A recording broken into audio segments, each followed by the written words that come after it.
All right, let's party. Wow, how's it going, everybody? Welcome. How you nerds doing? How you doing, Black Rose? Congratulations on your first. How you doing, Zetai? How you doing, Inquisitor Max Sister Fister? I'm sorry I have to say your full name every single time. How you doing, Shark Ray? How you doing, Ars? How you doing, Nobody? How you doing, Moss? And how you doing, Dark Muffin? Welcome. Oh yeah, so I forgot to put the thing for the text entry, but you still get your thing. So I mentioned wanting to do this for Orktober, that for probably the next week or two, if you spend 5,000 points, you can say what you want to put on the wheel. And I'm going to spin a wheel a couple times and then kit bash some horrible orky thing relating to all that. So Nobody, if you want to mention what you wanted for the orc stuff, let me know. How you doing, Minnie? Welcome. Today I'm working on the lads again. These are my Rootlings for Turnip28. They're pretty close. This might definitely be like a day where I work on stuff on my desk. Like, you know, apparently I got a spider that just went apeshit and started covering minis that I literally worked on like yesterday with web. How's it like that? Termagant gun. Okay. I can do that. It's bad that I know what you're talking about, but yeah, that's fine. I put the option to veto it, but I also, like, you know, I know it out. Hello, veto. How you doing, Cersei? How you doing? Welcome. Hey, yeah, let's go. Hell yeah. Yeah, do all the sewing you need to do. It's totally a-okay. Oh god, yeah, because so I saw all the big winter boxes, and none of them were like, oh fuck, I must get those. Which, you know what, probably good in general for me personally. But I mean, the Chaos Space Marine one isn't too bad. Like, a Venom Crawler, some extra obliterators, some other horse shit. A Rhino, I guess I could use it. I don't know. I couldn't use a new Rhino, but like I could find use for a Rhino. But yeah, no, didn't they straight up just go like, hey, we're introducing a bunch of Space Marine heads for reasons, I guess. Like, I understand, like, as for one thing, I'm a Chaos lad, and Chaos lads get spoiled basically more than like so many other factions. So I could never really be like, man, Games Workshop just only favors Space Marines because, you know, I'm playing the cherry Dr. Pepper of Dr. Pepper. Like, I got options for fucking days. But god, no, I don't know what's up with it. Like, am I crazy? I don't feel like the Marine release cadence is ever this high. They've been just like knocking out fucking Marines lately. Just so many fucking Marines. Holy shit. Into the wedge. Touch up. I know there's a bunch of parts of this guy I need to touch up, which is not too bad. But yeah, aren't they doing like you could get the, what's it called? Like the, oh my god.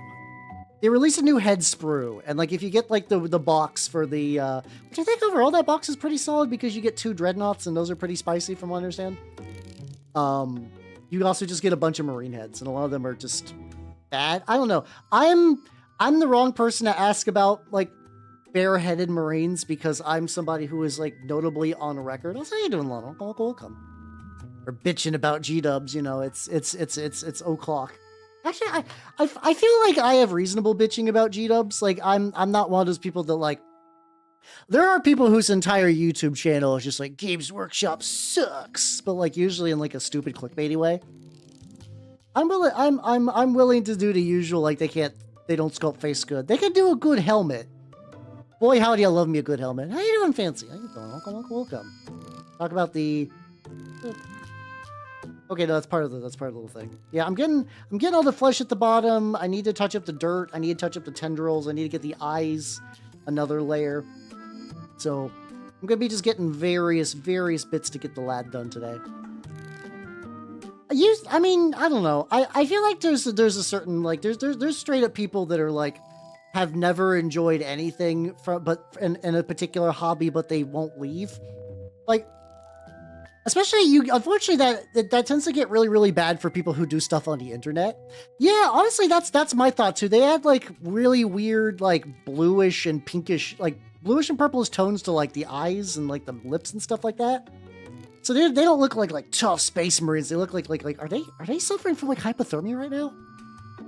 I mean, probably, but besides that, You gotta go to the chaos side where having a hideous skin condition will not affect your ability to kill. It'll be great.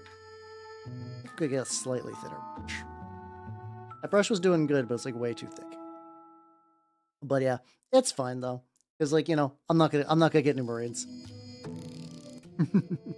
Ah, yes, it is I, man who is too woke. I don't know.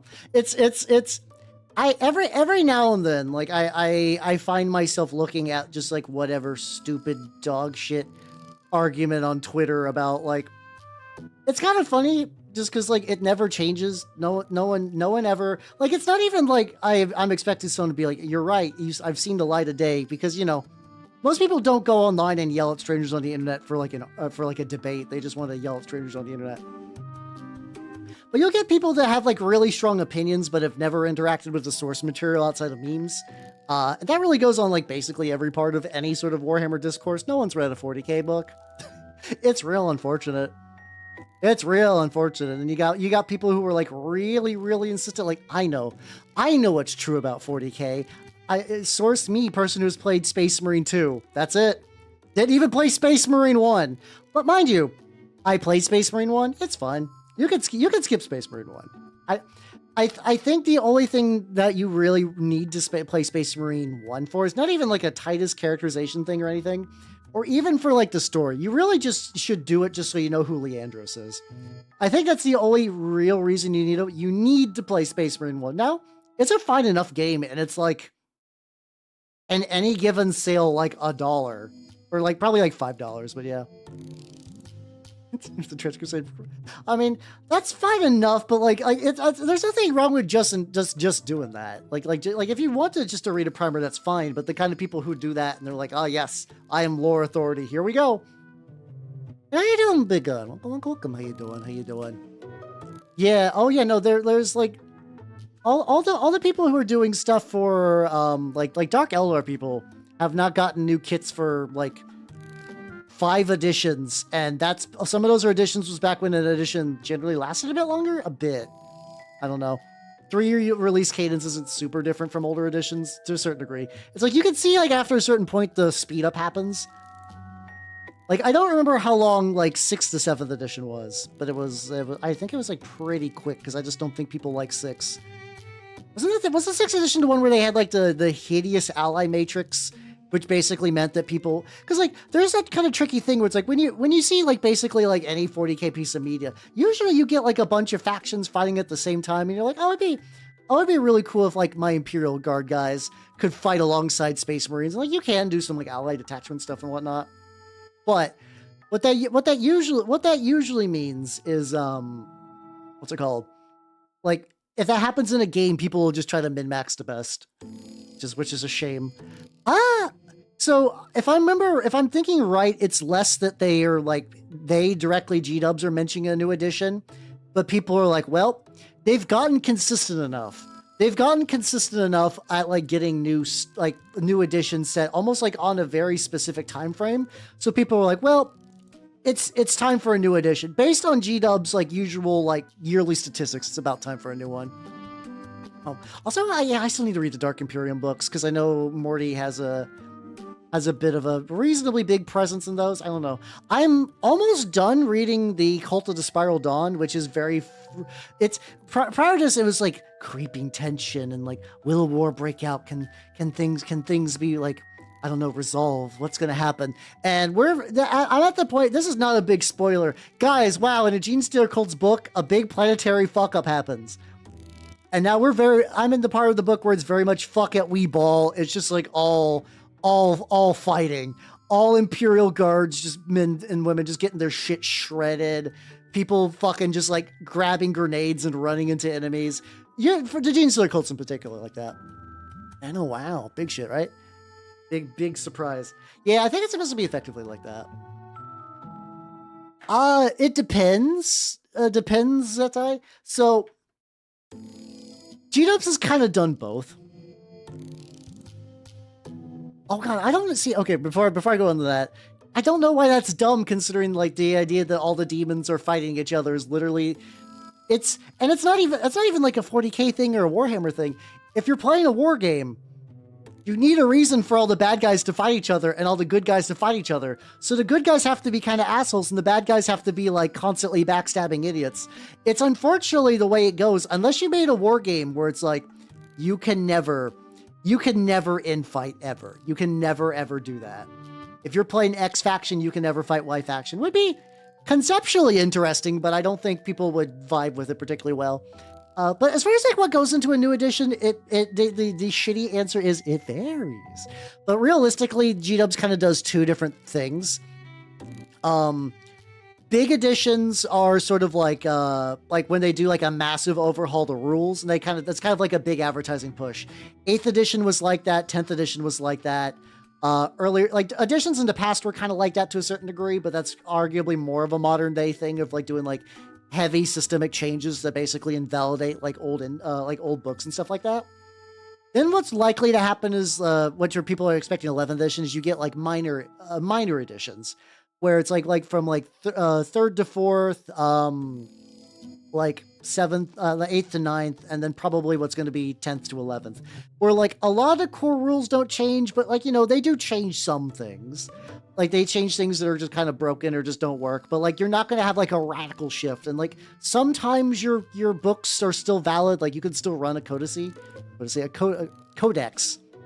Codices for plural, codex for singular. You can still run your codex in the like newer edition, at least until its proper version comes out. But yeah, also probably the biggest consistent mainstay are just like certain models will just get purged from the range. Whenever there's an update and it's like this is a model that was like in resin or plastic that they just do not wish to maintain, that's basically dead. That's basically how it is. Or like if this was compatible with a different game Games Workshop also makes, they will also chop it off the list. Yeah, that's why you get stuff like all the Beastmen moving from Age of Sigmar to what's it called? To the old world. Though apparently they showed the Warhammer Quest game is getting released, a new version of it effectively. And there's a bunch of rad Nurgle guys on there, and I don't know, I've never actually played Warhammer Quest. I know it's sort of been like one of those like big things that for a lot of people, like, yeah, no, this is how I got into like, not even just like Warhammer, but like fantasy. Like I was a child, somebody brought home Warhammer Quest. I was like, oh shit, I'm gonna be a dwarf. And then they were just hooked, and that's just their life now. So they're doing like a newer one set in Age of Sigmar for that and stuff like that. Yeah, I mean, the thing is, like, there's, I don't agree with them removing the psychic phase. How you doing, Jay? Welcome. How you doing? But there are arguments that make sense for it, where you're like, so, okay, I'm Necrons. What do I do in this phase that's called the psychic phase? Or, like, I'm playing Khorne. And, like, a lot of times also, too, Age of Sigmar, weirdly enough, is almost kind of like the test ground for a lot of new stuff for 40k. Because, like, Age of Sigmar does pretty well, but it does, like, good normal wargame numbers. It's not the cultural juggernaut that's 40k, and it never will be, and that's fine. But like, you know, every now and then they will be like, oh yeah, we did this thing in Age of Sigmar, it worked pretty good, we're gonna port some version of the 40k. Oh yeah. These I worked on them last Tuesday, and they're like really far along, but they're not done. And I know the way my brain works. That if I stop, they won't get done. And I would like for them to get done. So yeah, I'm planning to finish them. I got some other stuff around the desk I'd like to finish too. Also, check this guy out. This is the giant that I think I showed previously. If you're wondering what some patches are, there's some of the plaster peeled off, which gave him this like really gnarly scab kind of dealio. Notorious leaves dropper.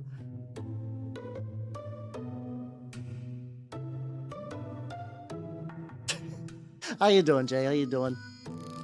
Set him aside. Yeah, that guy I basically like did like a pretty heavy, like that was a kit bash with like I pretty much just like used different materials and stuff to radically resculpt that model. Because I like the frame of it and I like the mask and some of the stuff, but they went really big into the, oh, this guy's covered in like mushrooms and little rocks and little bits of plants, and his skirt's covered with like bones and just like little bits of snacks and debris. I'm like, well, that's fine. I want something a bit more kind of like, I don't know, somber and just like in one piece. So I did that, and I think it turned out pretty good. I'm pretty happy with it. You come in with a pun, everyone's like, hi, Jay. Hi, Jay. How you doing, Jay? Seriously, though. How you doing? What do I want to do with these? What do I have any little... Probably need to do maybe like another layer brown on some of the bases. I also need to remember... Oh yeah, like these guys would just be like, beep, beep, beep, beep, beep, beep, something like that. I forget exactly how Pikmin... No, I know how they sound. Like, I'm imagining the noise when you throw a Pikmin, but I could not replicate that. I cannot replicate the Pikmin being thrown noise. I wish I could. That's a job skill.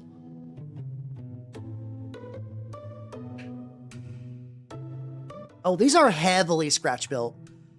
I did not order my goop. No, I have another dumb thing I might want to order instead.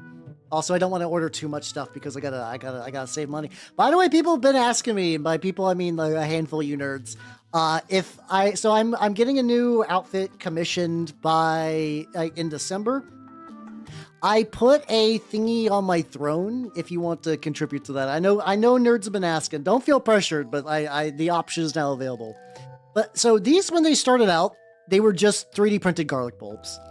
This is armature wire. These are little pearl stickers. This is a combination of cork and like spackle and stuff like that. Yeah.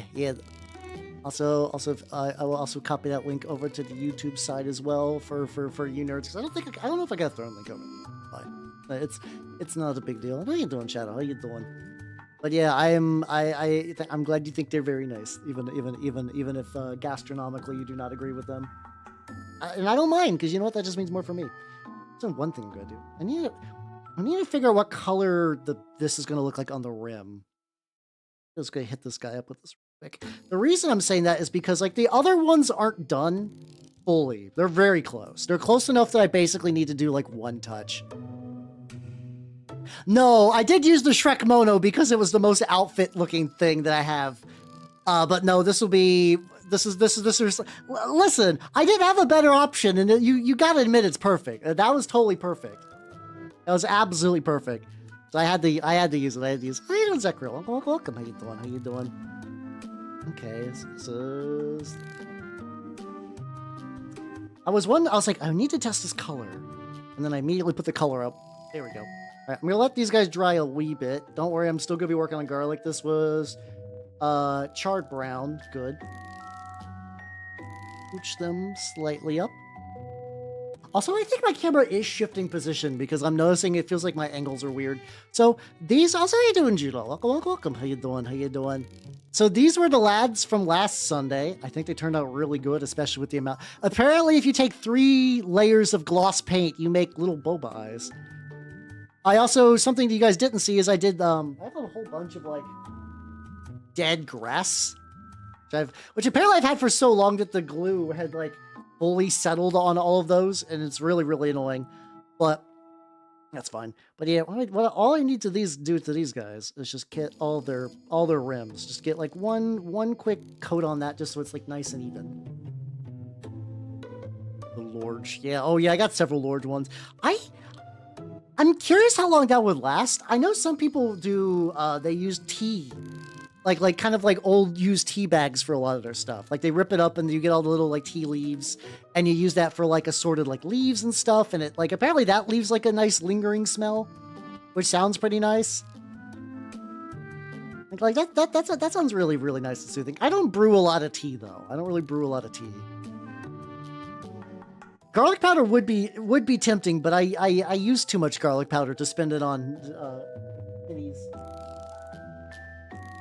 To free up some space on this deck. Got the rim. Pretty much. Once this guy gets that, I think he's basically done. I'm just gonna send this side right now. Well, there we go. Oh, I can see that. There's like some versions of tea that are like stupid caffeinated. I got my gamer subs giving me enough caffeine. I don't need any.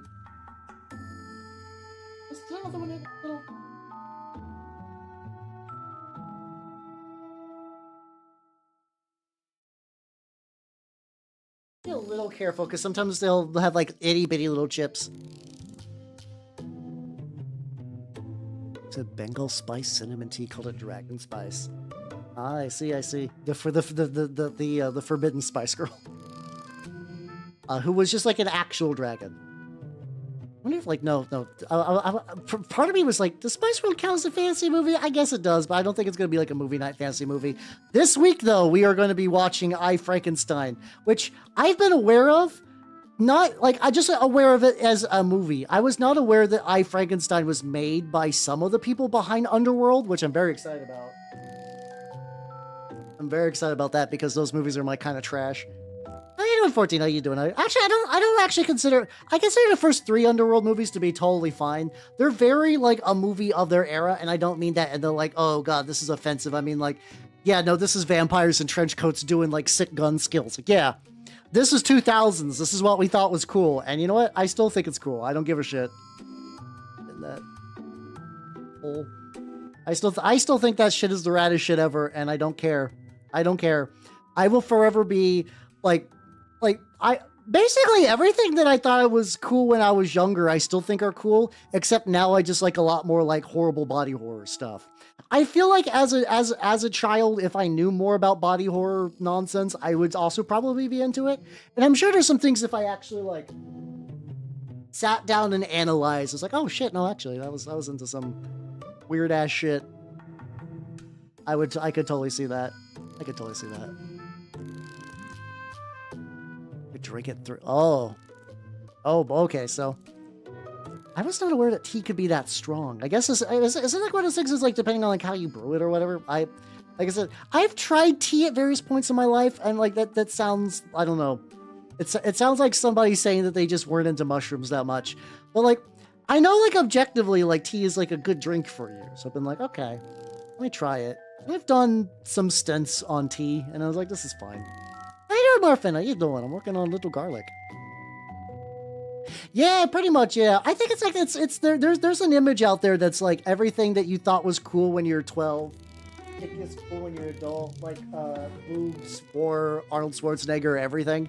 And like, I don't really care that much about war. I'm not that much of a military nerd, but otherwise a lot of that is still pretty relatively accurate. Actually, I wonder if by gripping this, I'm actually removing some of the wash, which is kind of funny. Oh, the extreme caffeine. Oh yeah. Oh, I'm sure at some point there's going to be a time in my life where it's like, well, sorry, Hal, your goo exploded. All your mimic jelly is just going to be rendered to dust. Everything you ate and drank up to this point has been either poison or a stimulant. So enjoy. Yippee! At least till then I'll be fine. I made it to 35, somehow not dead. So you know what? I'm still kicking, still doing good. Any little bits of chips. I'm sure I'm gonna be like touching these. I'm actually like tempted to do a satin varnish. Also, oh, Satai, thank you. Holy shit! Thank you for the contribution to the new Hal outfit. Hell yeah. Hell yeah. I'm excited about that.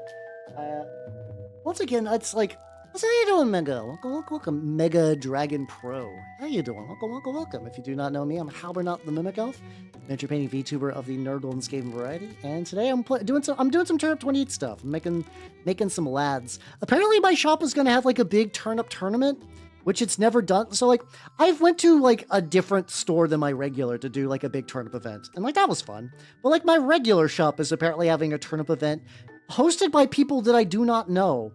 I'm like, has everybody been playing turnip in like a secret thing? Can you share? You can try, but as a first-time chatter, you are potentially on thin ice depending on what your idea is. Just letting you know. If you're like, play Roblox or show feet, I will launch you into the sun. How you doing, Jip? How you doing? How you doing? I'm working on my little lads. I have to ask that because, like, I like to be a nice guy with happy feelings all of the time. But, you know, I've been around. Paint is going good. Paint has been going good. Oh, you know what? That's probably not a bad idea. I mean, a lot of the Sylvanas stuff is kind of bug anyway. So, like, especially if you take some of the dudes who have, like, a very, like, chitinous head and sort of paint the bug parts white. Kind of did, like, the wood, kind of like a dark brown. Like, I like using German dark camo brown from Vallejo. or like even like kind of like black with some like kind of like dark blue to do some highlights. People do that. That's pretty legit.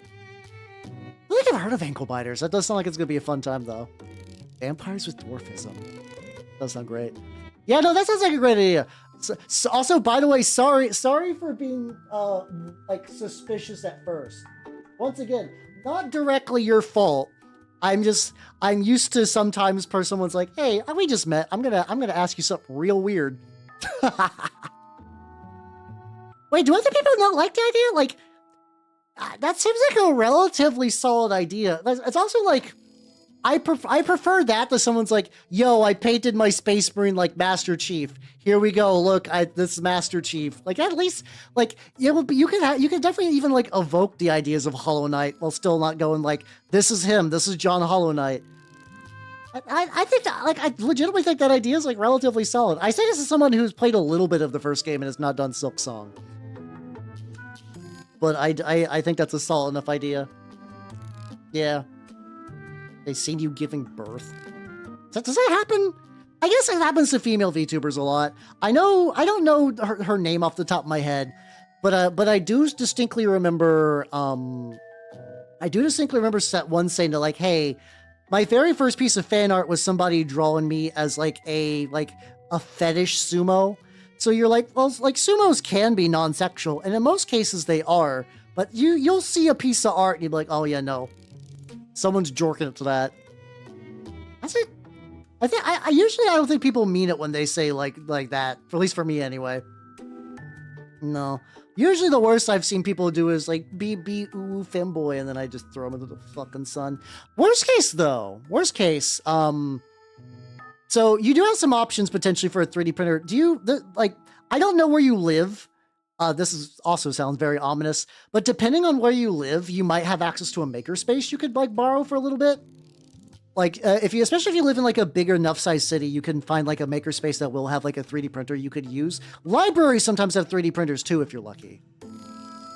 Yeah, exactly, Jeff. I've heard that, and I know that's a thing. I just could not tell you which VTuber had that happen to her. I was very lucky that my first piece of fan art was actually like relatively sweet. I was doing a VTubing like wrestling federation thingy, and they just did a picture of me commentating, like yell commentating while eating string cheese, and I think that's pretty good. And just absolute unit how. I mean, G up, don't twist fate like that. If you had to choose between sumo or pregnant, I would rather sumo because that could be at least fun. Ready to throw down. Yeah, sumo. Yeah, exactly. Feel like 4 fridges, maybe 5. You live in France. I will admit I don't know what the makerspace. Okay. Oh, here's another option. Do you have a game store near you? Do you have like a place where people do like TRPG stuff? Sometimes if you get in their Discord, someone will have a 3D printer, and you could probably ask to do like, hey, during your next print batch, here's this STL that I legally bought. And I mean that like legitimately, like if you buy an STL, just say, I bought this, I can get this to you, and I will pay you money just to do a one-off print. I think that's fine. Grimmy moves you up on the tier list. I mean, she is a Fujo, so that tracks. I do remember how Grimmy rated me. Grimmy did like an Omegaverse tier list, and she put me in Terrible Mother, and I thought that was really funny. Like I'm not bothered by a lot of stuff like that, so it didn't affect me. But when I came into her stream, she fucking immediately tried to move my tier, and I was like, Grimmy, you fucking coward! You put me where you put me. That was fun. Grimmy's a nice lady. Let's see, I gotta do another layer of paint on all the eyes because they're like pretty close.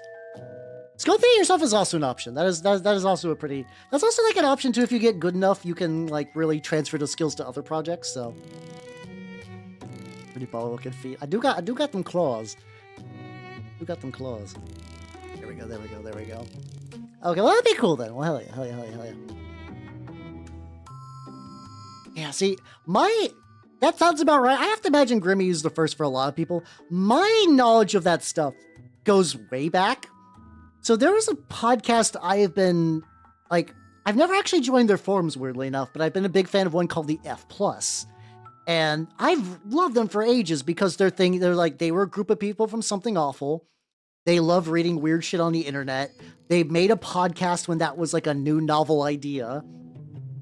And specifically the episode I remember was, this is sort of like, I had friends who were like really deep into Tumblr stuff, especially like Super Hulock.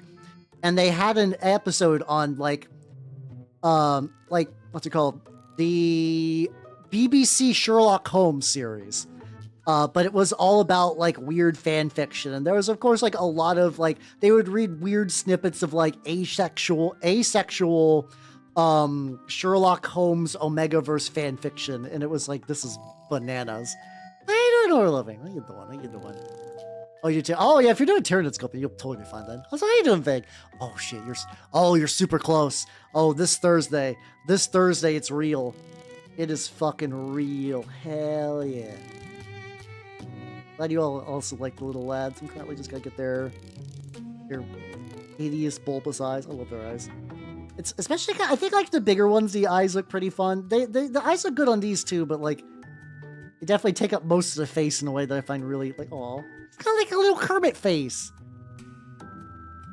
Yeah, I think that's fair. I think that's like, so Mega Dragon, have yourself a good night and take it easy. Oh, and thank you for stopping by. Like, my shop is kind of like just spend money here and we don't care. But I have to usually when it's something like that specific, there was like an incident, so I'm not too surprised.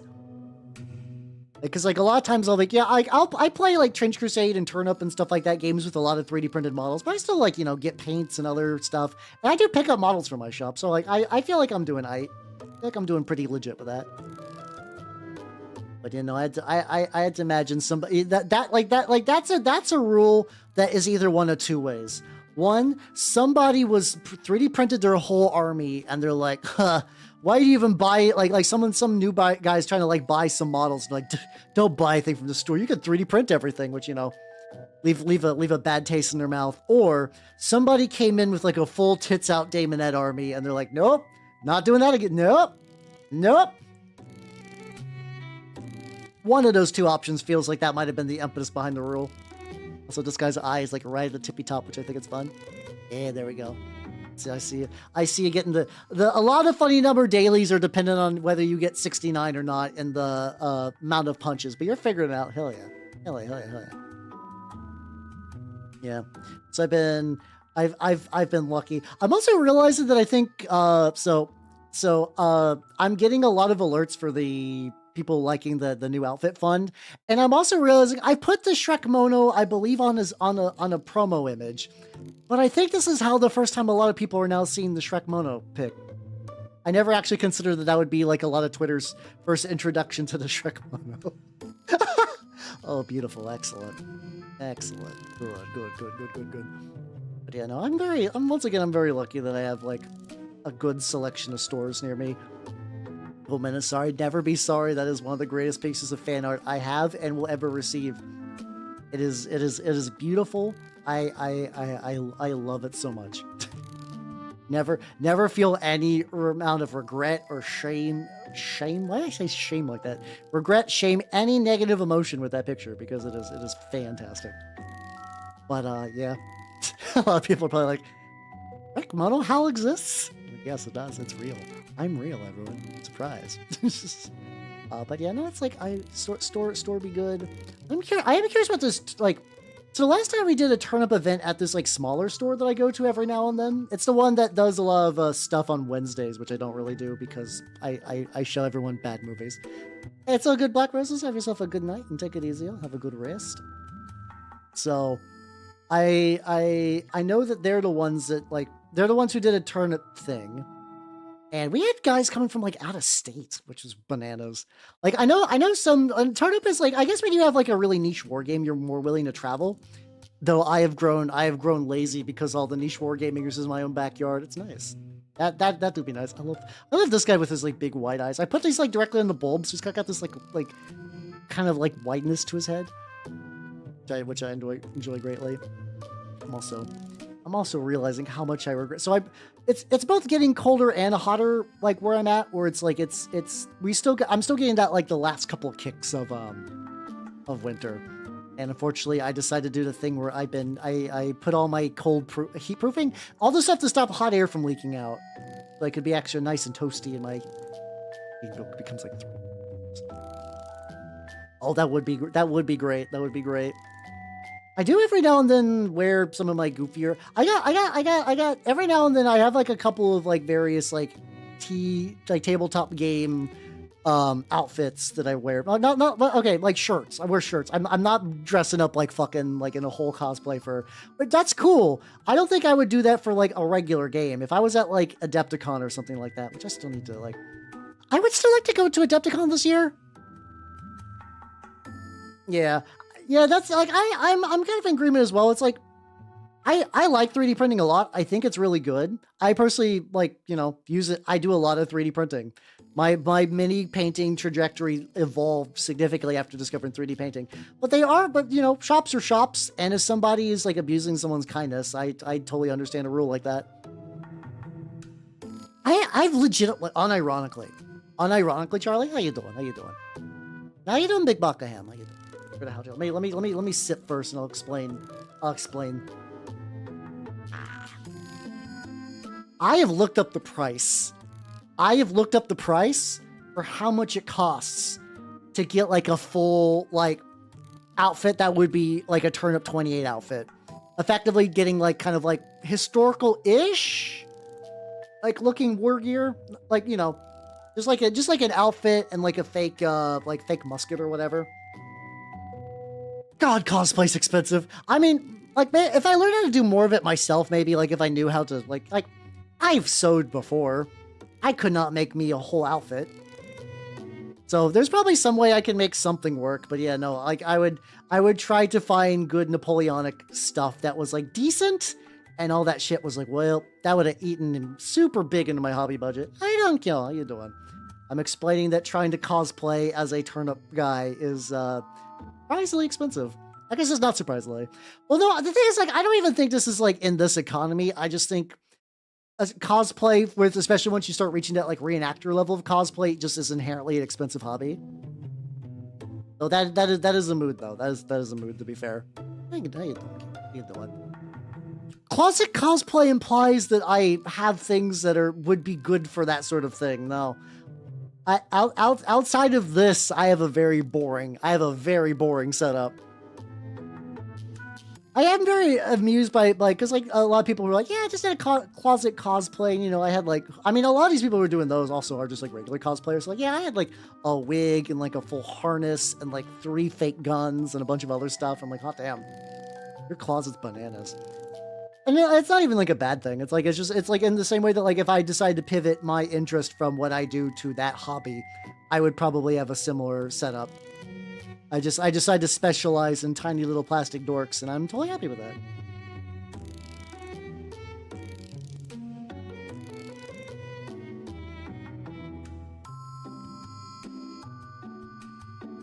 Yeah, that'd be fun. That would work. Let's go. Oh god, yeah, no. I was not Raven at all. Yeah, god, yeah, no. There's like it is one of those like weird things that part of me is like, I wonder how much time I would need in my life to be able to do a lot of things I think about doing, and how much of that time would I actually utilize? It's like I would also love to learn. I would also learn to love, like learn to love. I would like to learn to love. I would like to learn like Live 2D and like Blender and a bunch of other shit. Time hard though. How does one acquire more time? And the answer is just don't have a full-time job. That's really bad. I could get a little bit more time if I like quit some of my tabletop groups. There might be like one I could probably drop out of. Like I wouldn't want to leave my Magic group, even if Magic is kind of like I enjoy. Like I played Magic yesterday. I had a lot of fun. That's just the thing. Like no matter how much Wizards of the Coast fucks up their game, the sad thing is at the end of the day, Magic is a lot of fun. Like there's a card named Atrada whose thing is like she kills a creature. So she attacks a player. And then she will exile a creature of theirs with a hit counter, and then she'll be like shuffled back into your deck. And then if your opponent has 3 hit counters when you attack, you win the game. They lose the game. Sorry. And it's something you can do in Commander, but you have to do some like funky rule manipulation. and I ended up killing a player with hit counters yesterday. The plot twist is I did not have an Atrata deck. I had a deck that instead used a card to create 5 non-legendary copies of Atrata. And in addition to that, my opponents already had a bunch of hit counters because I enabled someone's Ravenloft adventure to do big stuff. And I was like, this is fucking rad. Hell yeah. But then sometimes they'll just do like really dumb shit like the Spider-Man set. I'm like, oh, okay. Okay, Magic. Yeah, no, I don't know. I feel like I went to like, I don't think I could ever do a rave because I don't do well with loud music, but there is part of me, it's like, it'd be fun to go to like a goth club at least once. Like just like a full on. It's like one of those things that like I don't know if I would be too like awkward and out of place. But at the same time, it's like I also imagine a goth club is probably filled with nothing but like 35 to like 45-year-olds at this point. So maybe that would be fun. Probably older, if anything. I might be on the level playing field. It really is. Yeah, no, it was great. Unfortunately, I couldn't kill the assassin player who was like the Atrata player who was the last one standing.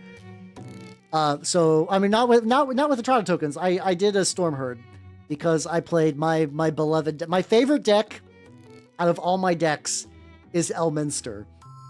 It's my stupidest fucking deck. It basically pillow forts, and then I like hard control the game while doing dumb bullshit like playing Storm Herd and a bunch of other nonsense. It's both like really quality control pieces. Like that's like the one deck that I have a Rhystic Study in because I just happen to have a Rhystic Study. But also by the same token, I do some real weird bullshit in that deck, like on the regs. It's Tuesday. It do be Tuesday. Forget to check out. Yeah, I meant the same thing. Every now and then I see like goth bar stuff and I'm like, should I? I don't know. Enemies with it. Oh, I gotcha. Vanilla Dort. The thing is like, I don't know. I feel like I would show up to the goth club and I would just be like, yep, got that, doing the uncle bullshit. How you doing, Alpha Mikey? Welcome, everybody. Welcome. If you do not know me, I'm Habernot the Mimic Elf, Turnip28 VTuber of the Nerdlandscape variety. How you doing, Mikey? How you doing, Lymans? How you doing, Suiko? Let's see, what were you up to? What are you chatting about? What are you chatting about, nerds? I am working on some Turnip28 stuff, specifically some Rootlings, who are these little lads who I've been putting together. They've been doing pretty good. Got this one. This one was kind of put together in a position that's supposed to be leaning back, but man, he's really got some lean on there. Yeah, they're funky. This guy's got 3 eyes, so he's maybe a bit like less kawaii ugyu than the rest, but generally. Oh, if you want to see what they look like too, hold on. Just put a little bit. Be a good idea to like. These are bigger versions I made of them, so you can see like how glossy their eyes are. That is how their eyes are going to turn out eventually. This is sort of like, this is going to turn into one of the, like, these guys are going to turn into one of these, but with, like, more legs. Base. Yeah, I got, like, a couple of them that I just did some, like, base touch-up. Oh, we got some glue scuff. Hold on, let me get all the lads back, and I can do, like, one quick pass to see. I used some gel glue to glue on some shit, and I think there's a little bit of, like, blue color fucky. Oh, don't steal my garlic. I need it. Hungry.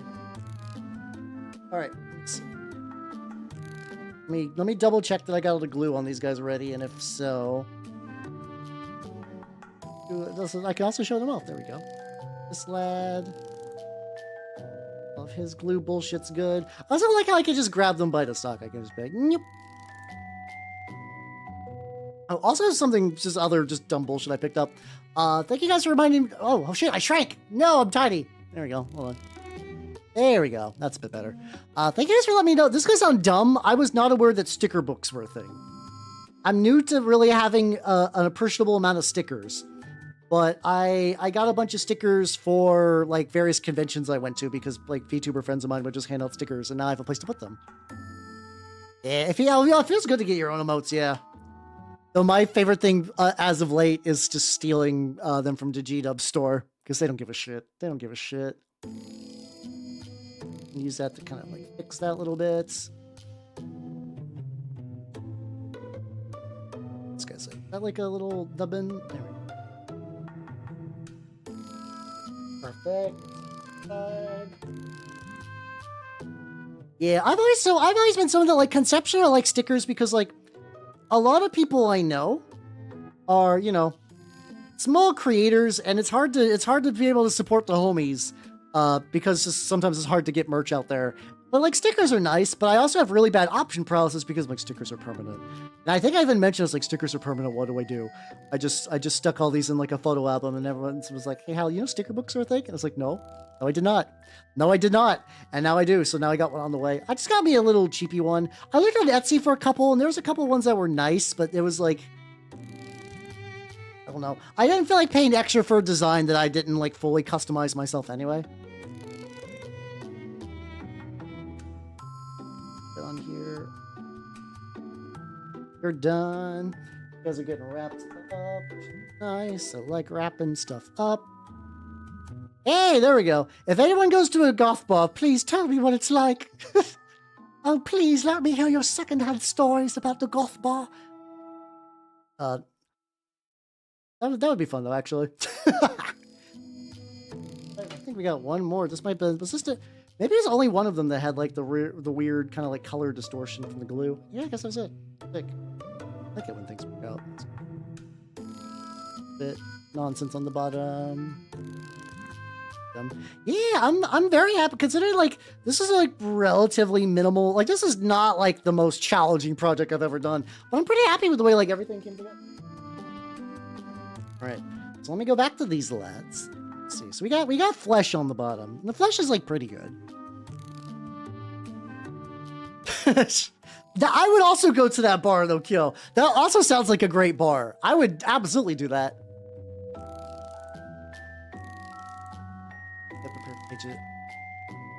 A Jägermeister? Oh, fuck. Okay. That sounds great. How you doing, Starfire? How you doing? How you doing? Turnipmon, Digivolve to Mega Turnipmon. Bump, bump. Sorry, I had to. You said Turnipmon, and I had to. And then, of course, like the third evolution has a gun for no reason. I love Digimon. I'm still not sure if I'm ever going to end up playing Time Stranger, but it does seem neat. I'm gonna do a little bit of the beige red. Like one dot. Goth occasionally, so why not? Yeah, I mean, so in that case, any bar you go to is a goth bar, then. Big brain. Let's go. Take that one drop of that beige and then 2 drops of this and get like a really. I don't think there's gonna be enough texture to do like a full dry brush, but I think I can just do like a little goofy little stippling effect and be totally fine. Let's see.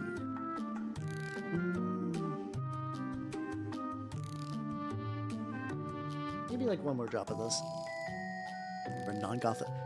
Wait, what's a not goth event at a goth bar? Is it just like, well, normally we're a goth bar, but today it's karaoke? Also, that'd be fun to do karaoke at a goth bar too. The problem is I feel like the number of actual goth songs I could sing are pretty low. Like, I think there's only so much I can sing Tainted Love before I get kicked out. Oh, you know what? That makes a lot of sense. Yeah, no, comic signing makes a fuckload of sense for a goth bar. Alright, so I got a little bit of this. I'm just not gonna do a huge...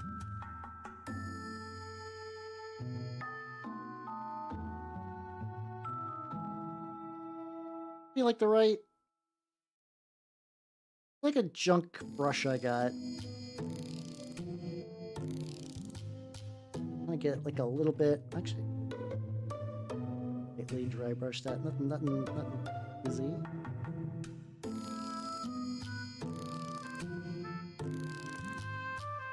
Oh, actually, no, this kind of works. Okay, I'm okay. I'm okay with this. So nice. So, let's see, 3 people seeing the Cure. Oh, that does sound. Oh, it was like. Actually, don't know very many. Like, I know about the Cure, and I know they're just one of those bands that, like, I have a heart. See, for me, the songs I would more likely sing are more like probably like folk punk, crust punk kind of stuff. Basically, I could sing most AJJ songs and have a good time. I never got his eyes painted all the way. What the fuck? Did I just totally miss him? Yeah, I guess so. I guess this guy just got missed, which I can fix that real quick. Nothing too bad. Oh, that's unfortunate. Yeah. I'm very lucky that, like, I'm tall enough I can see through crowds pretty well. Like, when I went to the Protoman concert, like, the sad thing is, like, I also just have no desire to mosh whatsoever. I don't think people really mosh at goth bars necessarily, but, like, that does tend to happen sometimes. I'm just like, oh, I don't want to do this. I do not wish to get into an altercation. I just want to be here and listen to music. I don't know. You also got like a lot more like synth stuff too. I think there's definitely an overlap between folk punk and goth people, especially just because of they're just a lot of them are just nerds wearing the color black. But I don't know. I think there's like a reasonable like musical difference between both. You guys got like extra big eyes. Some reason like I'm debating if I want to try to like touch up the eyes a little or just say fuck it and just have them just kind of like big stupid watery eyes. I think both are valid. I think as long as I can kind of keep it like relatively smooth.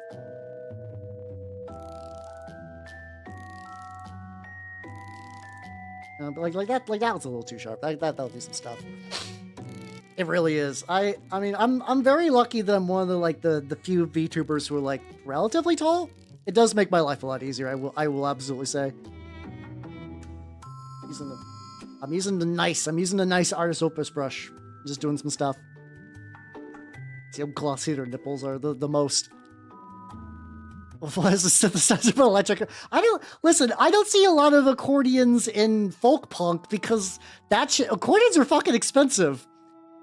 Accordions are fucking expensive, and these are like people that cannot afford shit.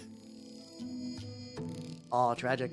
So what? You just gotta get like I don't know, like stilts, I guess. I don't know. 6'1". I am certified 6'1", though I've also not done like a proper measurement in like a hot minute, so probably still holds up. Yeah, actually, yeah, it's just like a little bit of dry brushing on the like lump. So I'm doing like a little lump of flesh at the very itty bitty bottom, and I think that was a good idea. I think that was a good idea. Meanwhile, most VTubers, so many VTubers are like, I'm like 5'2". Like, oh, you're tiny. God. I know one of them. I know at least a VTuber that is 4'3". I forget who off the top of my head, but I definitely know that height in VTuber land exists. I mean, like, yo, you're in the hobby for shorter people. That's not even an insult. You're the average now. You're the norm. I'm the outlier. Yeah, I think because like I've looked up doing height. I was actually thinking it was Yoro. I think Yoro was like super. I'm not surprised Ari is also itty bitty. I just don't think I know her. Like, I don't know if she's ever mentioned her exact height or not. I feel like Yoro was like 4'3" or some shit, which also tracks. Tiny woman. 5'11". That's a pretty good size. That's a pretty good size.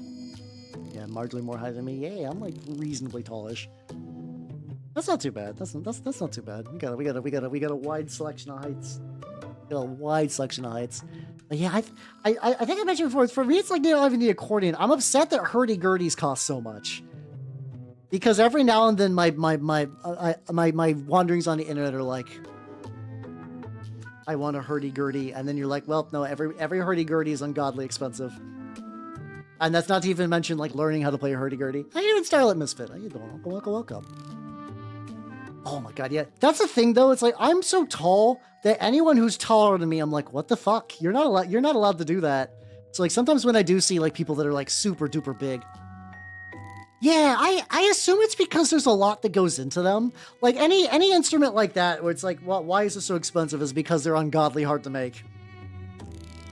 Like I'm just assuming that that's why hurdy-gurdies are so expensive. That's like if you open one up, it's just nothing but like wooden gears and like nonsense. How you doing, Yuicha? How you doing? Welcome. What's it like? Great. I unironically when I'm in stores, people ask me to get stuff for them. This is like a reoccurring thing that happens from now and then. I'll just be like shopping for stuff. Like, excuse me, can you get that like mouthwash at the top shelf? I'm like, yeah, here we go. Oh, Theramids are cool. Theramids aren't they relatively cheap-ish? Because you just kind of need the funky little wire thing. How you doing, Conkle? How you doing? Exactly, you get what I'm talking about. oh, I wish to hurdy and or gurdy, but then it's like a fuckload of money. You're to tell us, hey, I mean, unfortunately, it sucks your grandpa passed, but congratulations on being a Talos. Yeehaw, let's go. Not to climb the shelf. Yeah, there we go. Because like listen, I'm looking out for everyone. If I hear a Shadow of the Colossus like theme music start playing, I know I just need to go over there before like the little like flashing prompts pick up, so people will start climbing. Like no, you can't do that. This is a target.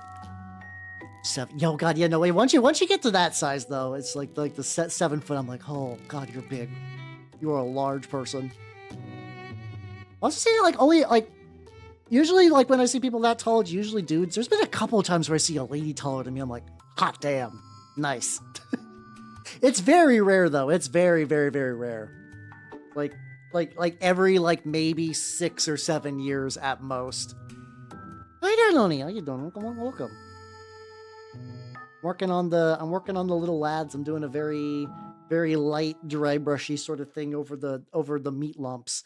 And the meat lumps were done by doing PVA glue and sodium bicarbonate to glue it into place and really lock it in.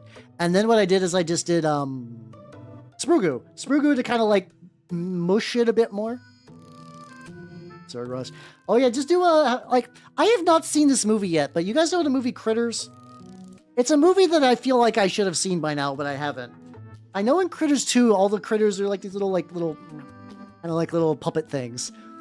They get together and they form a gigantic critter ball and they roll over people and like eat them. I think that's the strat. I think that's the strat. Yakin the Kuza 8 right now. Hell yeah, let's go. Yeah, Critters is like every now and then there are like little bits of movies that like because I stick to the fantasy theme I don't watch. But I do, yeah, Merbowser. Oh God, do you think Merbowser is based off the Critter Ball? Is that some like forgotten Gatherer trivia that I just don't recall off the top of my head? I'd believe it. Yeah, no, I only found out about Critter. I've also like not seen Gremlins either. I somehow managed to miss the entire like horror little critter, pun not intended, just like the horrible little monster genre growing up, which is kind of buck wild because I feel like I would have liked those a lot. Oh yeah, no, I'm totally aware that there's just like the desire for hurdy-gurdies is very small in the general public, but I would still like one that's not ungodly expensive. But you know, if I died never owning a hurdy-gurdy, I'll be okay. That's very low on the like the Maslow's hierarchy of needs. Yeah, God, there was I don't remember like there was a couple little things I remember used to terrify me as a kid. For me, I think the big one was Clanker from Clanker's Cavern and Banjo-Kazooie. Like, it's funny because now the Clanker's the exact style of design that I love, like a hideous, like biomechanical monster, but one that's like kind of friendly, which is fun. But when I was younger, I would actively avoid that stage because I was terrified of him. I also wasn't even terrified about the I wasn't even really terrified about like the Treasure Trove Cove, where if you could get eaten by a shark. That didn't bother me. That bothered a lot of people. It did not bother me. I never played Banjo-Tooie. But I did like Banjo-Kazooie a lot. I actually never finished Banjo-Kazooie, like when I was younger. Yeah, there we go. That's the game I'm gonna play. Listen, Alice has keyed me on to platformers, and I will go back and I'll finish Banjo. Cause no, probably not. Probably not. That sounds kind of fun though. I don't. Oh, I guess that happens in 2 then. The funny thing is, like, that was like one of those games that like I never beat, but I played a lot. And I did that kind of dumb thing that kids go. Yes, this is, how you doing? Yes, this is Garlic with Legs. Ta-da! He's a little lad. Just a little guy. How you doing, Verathorn? How you doing? Welcome. Nerdy Gurdy. Oh, that is a beautiful name. How much is that, though? Oh, God, take care of your eye. Holy shit, that sounds fucking rough. I'm doing good. All right, how much? How much is a hurdy-gurdy kit? Okay. A hurdy-gurdy kit is 5... Oh, okay. I can get a NG Basic V2 kit Oh, I could get an itty bitty one for 320 euros. That sounds expensive. That's not, you know what, but like, that's not bad. Is that, hold on. There's a picture of a kid playing this, right? Hold on. This is gonna be weird, but I need you guys to prove that I'm not crazy. So this is from the Nerdy Gurdy website. Doesn't this look like the kid from Willy Wonka and the Chocolate Factory, but like slightly smaller? Good old Charlie Bucket's getting ready to hurt his Gurdy because the like, you know, the Wonka thing didn't work out. Yeah, I was like, what the fuck? I was like, did somebody make this as like a joke image? Weird. There we go. Somewhere out there, Charlie's exact clone. I think it's the hair too, yeah. Because like, most kids generally look the same. Like, you know, there's only so many ways a child could look. So you're like, yeah, I've seen this template of kid. And then that one just happens to also have the hair that makes him look like Charlie Bucket. I think it's Charlie Bucket, right? From the Chocolate Factory, Willy Wonka Chocolate Factory. All the various factories. But yeah, I don't know, maybe someday in the distant future when I have all my other reasonable things to spend money on, goals are done, hurdy-gurdy building stream. The thing is, I know I would attempt to build a hurdy-gurdy on stream and I'd fuck it up and it would play nothing. It'd just be like... It'd be like that, you know, the way hurdy-gurdies sound when you put them together wrong. And I'd be like, man, this sucks. All my hurdies have been gurdied incorrectly. Second Sagittarius. Hey, let's go. But yeah, no, I've been working on these lads today. It's pretty good. I've been turniping my 28s. I think I also dry brush the legs too. That might actually not be a terrible idea. All the getting all the boys, all the dudes. Yeah, I think these guys are gonna I think these would get put together pretty quick. Oh, Godspeed on that. You're brave to even paint the inside of a rhino, to be fair. I had a Death Guard one that, because the back door would not shut, I just stuck some aluminum foil in there and I covered it in flesh paste so it just looked like the inside was just filled with meat. I was like, this is good. This is good. I know there's I do know there are groups of people that do like a fun thing where they'll take like an Imperial Knight and they'll paint a cockpit inside of it and then they'll seal it up so no one will ever see it. It's just like a fun little thing for them. I find there's something like weird, like interesting and like poetic about that, where it's like this is I mean, they'll show pictures and stuff, so yeah, I think it's just kind of fun. I think it's just fun and also adds to the verisimilitude. You're like, so like, you know, it's like inside of there. It's not just a piece of plastic. There is like a lad and like a whole like kind of like living scene in there. And like, you know, you take a picture of it so you have like some memories, but like, I'm assuming that's kind of what's going on there. Oh yeah, fried chicken sounds great. Hell yeah. We'll not blame anyone for getting fried chicken. Do not worry. Yeah. Same. If I was gonna put that much effort, I absolutely would also do the same. But I get the sentiment. I will say I do get the sentiment. The sentiment makes sense to me. Would I do it myself? Never. No, God, no. That sounds awful. All right, I'm gonna do tan earth on all the wiggler bits. These need a little bit of a touch up. Some of these... The tricky thing is that as these move, some of these are going to... Because, like, I don't have a good way to lock that in there. Yes and no. So Rootlings in Turnip are just, like, little plant creatures. And there's, like, official 3D printed kits you can get. And then people do all kinds of stuff. I'm making my little garlic dudes. So it's because, you know, Turnip's a very, like, DIY, do the game the way you want kind of dealio. So mine are funky little garlic lads.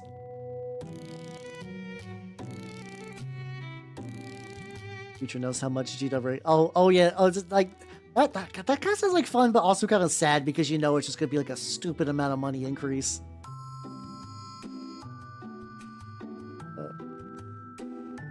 A little bit to this, and I also might dry burst them like a kind of like. I know generally garlic tendrils are pretty light. I think this is just gonna be like a good second coat, and then I'll dry brush the rest just to kind of add like that last little bit. There we go. Yeah. So oh yeah, so like Rootlings basically like you could have and like the thing is too, you also could just do like a totally different thing as long as you use the rules.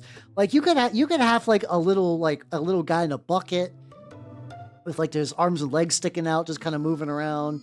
You could just have just like a bunch of potatoes that are just straight up potatoes. Like you could kind of do whatever. Like if you want to see what like a quote unquote canonical rootling looks like, there are some like examples I could show. Ooh, banana sounds good actually. I haven't had a banana. Fruit's always like one of those things that like I like. You know what would go hard right now? A kiwi. A kiwi would be good. Also, if I confess something, will you guys promise not to get to not to freak out and be upset about me? Will you pinky promise? Oh well. Will you promise? You? I don't know. I'm doing that. Yeah. Supreme Pizza Alliance. You could totally do that. My turnip army are feral Italians. They're very dangerous. Watch out. Okay. Make no such promises. That's fine. I eat kiwis with the skin on. Try kiwis with the skin on. They're not bad, and you get that extra fiber. Unironically, it's pretty legit. Get that fuzz. Get that fuzz. I don't no. Oh, you should have the kiwi. Kiwi's good. Kiwi's a good fruit. Kiwi's a good fruit. Do I eat banana peels too? No. I'll do kiwi skin though. I'll do kiwi skin. Fuzzy. Get out. Why is everyone upset by this? Like, if I had a kiwi now, I would eat it with skin on. Absolutely. I'd just take a bite of that motherfucker. I don't care. It's healthy. It's healthy for you. It's healthy. And it still tastes pretty good. Bruce, do it. Cowards, weaklings, all of you. No, that's understandable. I don't remember when I started doing that. How you doing, Vulcan? Welcome.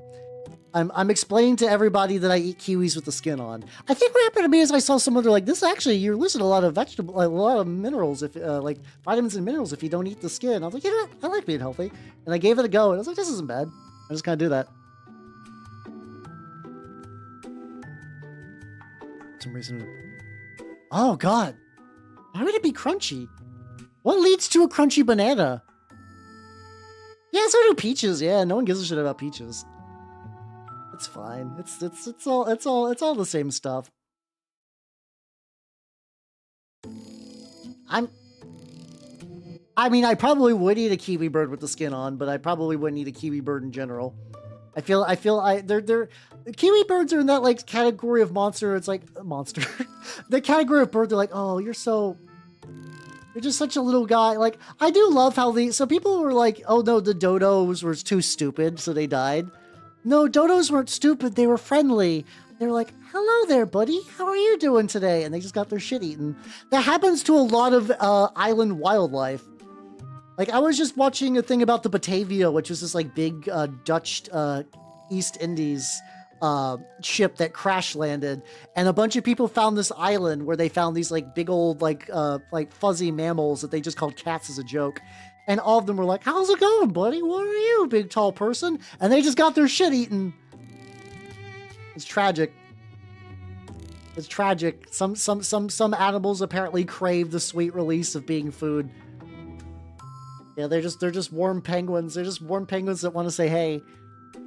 Kiwis are a type of monster. Exactly. New Zealanders are my favorite type of monster. Nah, I'm doing like 8 layers of this really stupid joke. Let's go. Oh, I think I saw that. Was the bird green? Because I think I saw that, but it was set to Girls' Generation G, baby. That's like the one K-pop song I ever really truly like. I like Crayon Pop actually a decent amount. Okay, I think I saw that. It was just set to G, and there was just like an extended version of that dance for like straight up, maybe like the full length of the song, and it was pretty good.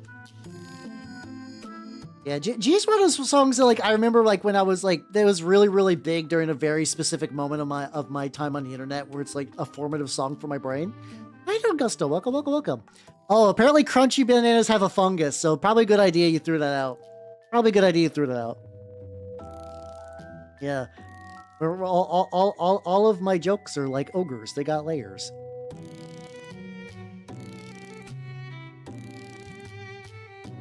How you doing? How you doing? Huh. Yeah, bananas, every now and then I do little spurts where I'm like, I gotta eat healthier. And I'm still going through one of those, but currently my healthy snack of choice is celery. I've been really big on celery with hummus, and that's been pretty baller of a snack. I've had hummus before in my life, but I've never like sat down and purchased hummus for myself until recently. I've been, oh yeah, okay, no, this is good.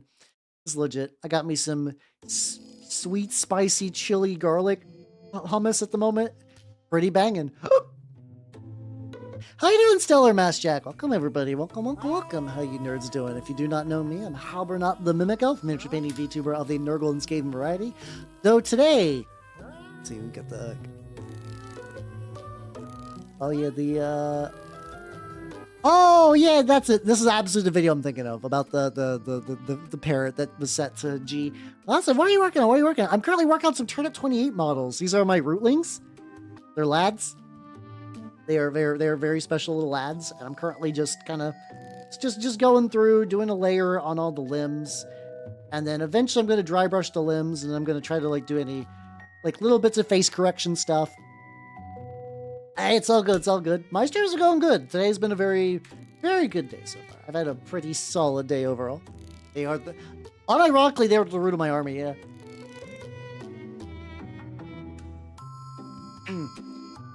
Oh yeah, no, I better be great on non, for sure. I just like I just find celery just like a good like. Well, this is a vegetable, so I can eat it with my funky little vegetable spread and feel good. Probably. I feel like I don't know. I'm trying to think of like if wargaming would be too much for Wario, because like Wario is reasonably cunning, but also I don't know if you'd have the patience for it. That would be fun, though.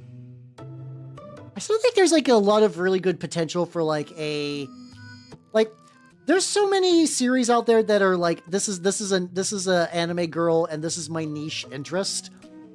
And I'm just waiting for the day there's a wargaming one. I'm just waiting for a wargaming, thing. I wish I could draw better because I already have a fully formed, like, 4-coma setup in my head for, like, a kind of like generic looking like anime girl who's like, oh yeah, I'm gonna join my school's turnip club because I like gardening, and then finds out that it's a war game, and like it's every cult in Turnip28 is assigned just like a person who kind of has like very similar visual cues to that, and they explain how the game works and stuff like that. I think that'd be neat. I just need to learn how to draw so I can make that real and baffle the fuck out of creator. As I think Max has like a very light understanding. Like, he knows what VTubers are because he knows me, and also Saint Decent was a VTuber very shortly. How you doing, Steve? How you doing? Welcome, welcome, welcome. Working on my turnips. Yeah. It do be garlic time. It do be garlic time. And garlic time be going pretty good. I'm definitely going to finish these guys, like, way before the halfway point, which will be good because then they'll be done. That'll make me big happy, and then I can work on some other stuff. I got the Lord Contagion on my desk. I need to finish off. I have my alchemist dudes. Yeah. Oh, I forget what I wish that were me. Were like what I was referencing for that, but I put it there, and you know what? It's fun. It's fun. I still get like daily likes for that thing. It's still gonna be my legacy. If, like, one day I was to just vanish and I did nothing else as a VTuber, that would be the most, like, the biggest thing I've ever done. Doesn't matter, and no amount of, like, collabs or, like, working on big projects or model reveals or, like, anything. Specific games that are, like, real keynote. It's that motherfucker. It's that motherfucker. Ooh, that's a nice... Ooh, 300's a nice streak. That's just, like, a good, nice-looking number. Hell yeah. It really will be. It will be. I don't mind either. I just find it funny that's just like that's what the whims of fate decided would be my legacy. I'm like, you know, you're fine. Yeah, who needs a life when you got twitch.tv/Halbernot? Yay, there we go. I like joking around. Just getting these little bits. And I'll definitely dry brush this like a white color, and then we'll be ready to get a little bit more on here. Yes, I do.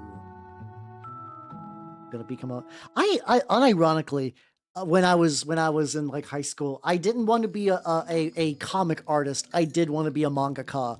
I'm sad that like anime and like it's that kind of stuff is still like, you know, that's kind of hit like the most mainstream it's ever been, but like people aren't using shit like mangaka anymore.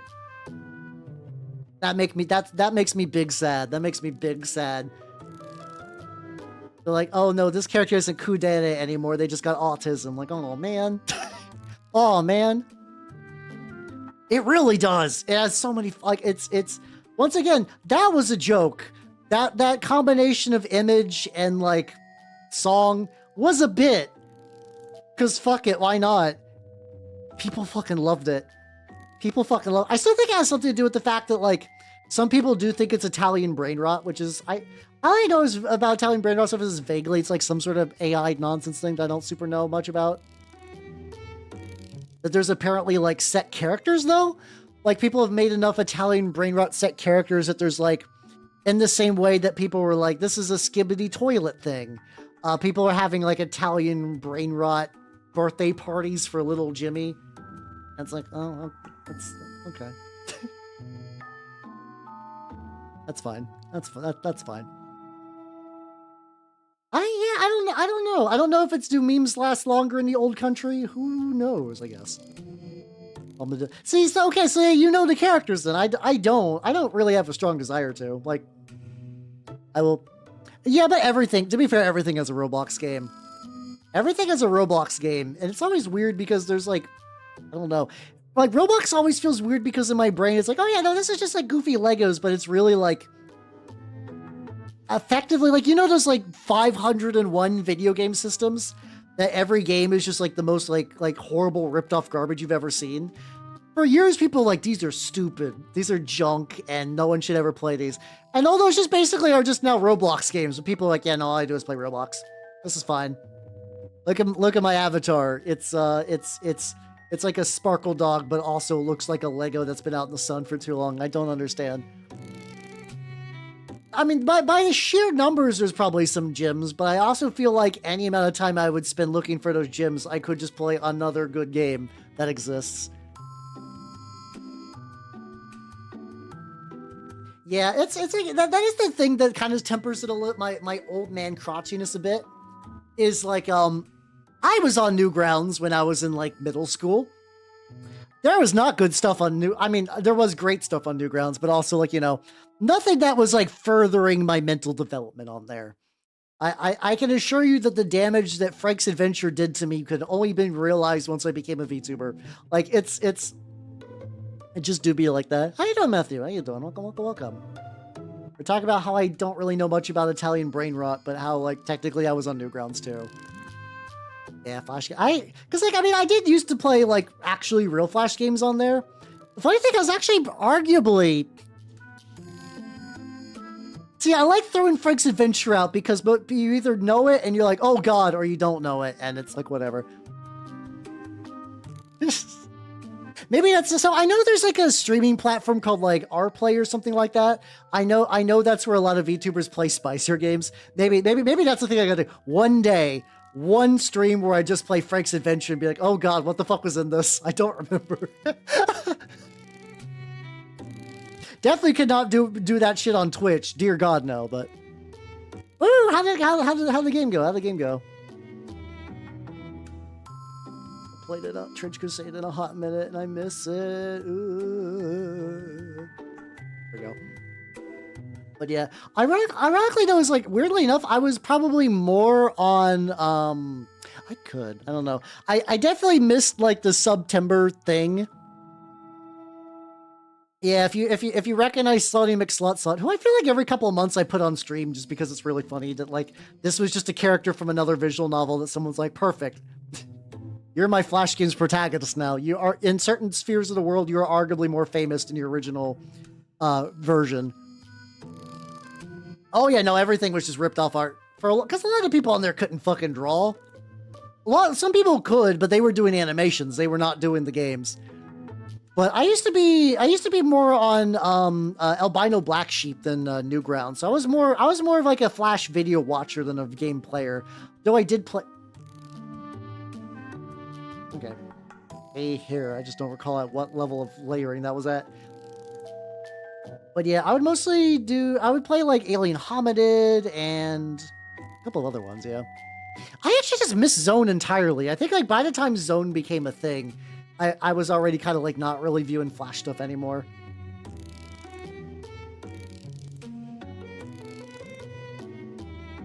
That little bit. Yep. Also supply run turn 3 to morale. Yeah, morale's tricky. It's one of those things that feels bad because you're like, I was doing good. Why did I die in morale? But it does kind of require you to like pay more attention. Like I've died very unceremoniously to morale, and I'm like, fuck. I should have did that. For some reason, my brain has a weird memory of Zone interacting with VTubers in some way, and I don't know if I'm hallucinating that or not. I feel it like it's one of those things that feels real. Like that, I feel like that could be tangible, but I also have legitimately no proof or even like. Okay. Oh, okay. So there we go. I did not entirely hallucinate. There we go. Albino Black Sheep was really good. I did like Albino Black Sheep a lot. Nice. That's the first place I learned about Neoslis Origa. I mean, there's like Ultimate Showdown, Ultimate Destiny, but also the fact that he was the pioneer of animutations as an animation style. It's kind of funny how it's like straight up, it's like, it sounds like whatever you're like, oh yeah, no, animutations have been like a dead internet medium for like over 20 years, and I don't think anyone's ever like making new stuff. And it's like, yeah, that's fine. That does, but it's just kind of interesting thinking like, if you think of it like as like, people shit posting on the internet, they're like, people don't shit post that way anymore. But you're like, I don't know why. I've been feeling like really big on like the artistry of things. Like I've been feeling the most pretentious I ever been, but in a way that I don't mind.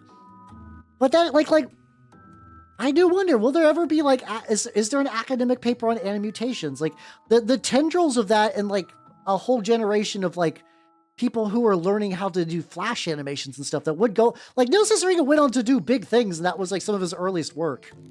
And I just don't think people remember it at all. And people don't, but for context, animutations are effectively like Flash animations with a couple of things, like consistent style points. What the Colin from Whose Line Was It Anyway was used for a lot of stuff. The way they would do talking was typically kind of either like a Terrence and Phillip flapping mouth, or they did the South Park kind of like put a mouth over the mouth to talk. A lot of times it was almost kind of like an AMV, where it was set to Japanese music, but specifically the idea was to sort of like misinterpret the language into English. So you'd kind of do that thing where like almost like if you remember that like Benny Lava thing from years ago, where they just took like a Bollywood song and they just kind of thought what the words kind of sound like in English, and it sounds crazy. Molly started doing her thing. Oh, okay. That sounds about right. But yeah, there were like a ton of those. Like there's a good one for like the Pokemon trading card game had one, which was funny because there was either Japanese, but had Western parents, or he was a Westerner who was in Japan. But there was like a Pokemon like trading card game song where it was like everybody was singing about like trying to get the best trades, and every now and then you just hear this guy in perfect English go like, "Oh no, nervous breakdown," and it's like kind of amazing. But like that, I think that one in particular, that song is just really weird because of the cadence is like very strange. Like it's a very strange song. Like it's like if you think about like a Pokemon trading card game song, the way it's done is not in a way that you would immediately imagine. But then you also have this guy who is like speaking perfect English with like little Japanese bits mixed into there. I feel like he was either, like I said, I think the guy had like Western parents or was a Westerner who just happened to get voice work in Japan for stuff. More effective to drop the bass. Indeed. Let's see, I wonder if there's like, is there a picture of this guy? I'm curious. Pokemon trading card game song. Don't give a shit. No, I'm just gonna get. I'm just gonna get stuff about the trading card game. Oh yeah, people, I forgot that they released a translated version of the sequel, the one that never came out to the US, I think. I used to play the fuck out of that game too. I used to play the fuck out of the Game Boy, the original Game Boy Color one. And they made a second one, which sounds really, really baller. Having no armor malls. Oh god, yeah, no. Yeah, I've had friends make that same mistake. They're like, oh, I could probably go with less armor. No. I don't think you have to go like all armor, but you gotta do at least a little bit. Okay, so while these lads are drying, could I work on some other things? Yes. Do I want to work on this guy? Yes. So, this is going to be like my Frost Giant dude for a Trench Crusade Warband. Will I do the full Warband? I don't know, but I wanted to paint him, so I'm going to do it. And I'm going to start with just like a really hasty base layer of... I had a slightly bigger... Fuck, I was at the game store too. I could have bought a new brush. I didn't think about it. I guess if I go get supplies tomorrow. I'm debating if I need to do a supply run tomorrow. Probably don't need to, but I might do it. I might pick up some shit anyway. I'm gonna be using dark blue. I like how dark blue pale is like this is dark, but like I think it's gonna be good for kind of like a sallow kind of frost giant skin, something like that. Yeah, there we go. This is a color that I used to use a lot for when I did Legion of Everblight stuff. And I don't know if this is like that same thing of paint or not. But yeah, definitely if you definitely give your elites armor at the very least. Like even just some standard armor and trench shield if you have the free hand is pretty handy. Did not mean to do a pun there, but that was honestly me trying to have real advice. I also do tend to skew like really elite and heavily armored though, so like maybe I'm also kind of the wrong person. I seem to do all right when I play, so maybe it's not the worst. Like I don't think I'm like a great player, but I tend to win at a reasonable rate. So I feel pretty okay giving the advice. Yeah, every now and then I'm like, do I have the stuff or like, especially like, oh my god, his gooch got a little unprimed. I can get in there. I can get up in that gooch in a bit. I got some paint on primer nearby if I need to. Which I think I could do a slightly bigger brush. But sometimes I just like go into the store, just like sometimes like sometimes I just look for reasons to get out of the house, just to like just like listen to some like audiobooks and just kind of chill. It's not too bad. Not there. Oh yeah, there we go. Good. Just use this to get like a lot of paint on quick, and I can do touch-up stuff later. Yeah, definitely getting him with his like. It's funny. So if you look at, it's hard to tell a little bit. I'm gonna see if I zoom in if you can even notice. So I used plaster to build up the bulk on this guy, and then I used layers of Mod Podge to kind of like seal it. And he's got like little craters where the Mod Podge had like a bubble, and then the bubble burst. And I kind of like the way it looks on him because it just kind of adds like some like pockmark look to him, which I'm digging at the moment. Let's get like a stupid layer on here. Ooh.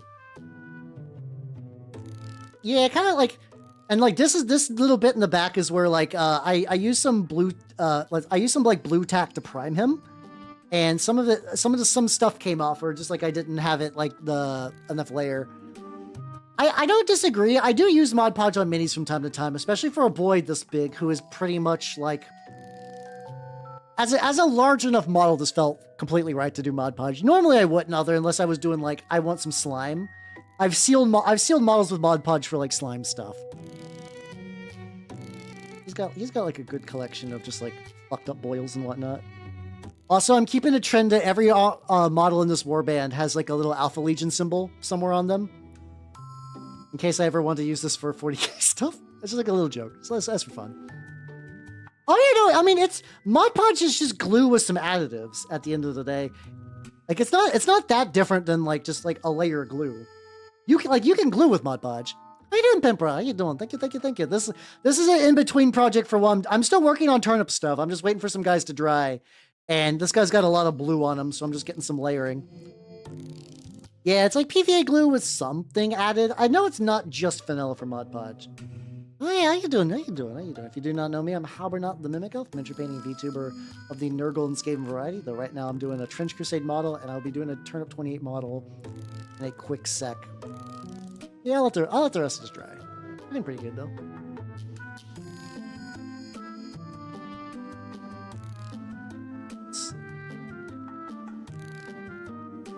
See, I could zoom in a little bit. Fucking Marie Kondo on there. See, oh yeah, he needs a little touch up. Or it's like that little bit leaks. What color was I using? What color was I using for that eye? I don't remember. I might just mix a little bit of that like barbarian skin, which is a color that I keep using for things that are not barbarian skin. We'll see how it layers though.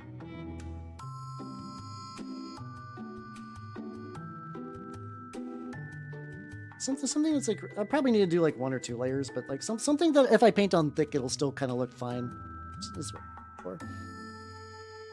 But yeah, no, it's been doing pretty good. I think overall the big thing is like I've been experimenting with plaster as like a filler for like minis things. So far it's neat where it's like sometimes it seems to be pretty good, but also like it's weird. Sometimes plaster feels way too brittle for what I use it for, and sometimes it seems totally fine. And I don't know if it's like maybe like I went too thick on the plaster, or maybe like real thick plaster gets real like fucky to work with. I don't know actually. I don't 100% know just yet.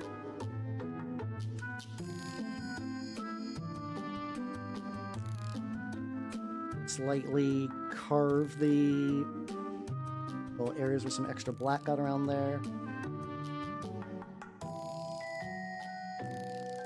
Maybe do a little bit of, oh, that's way too much.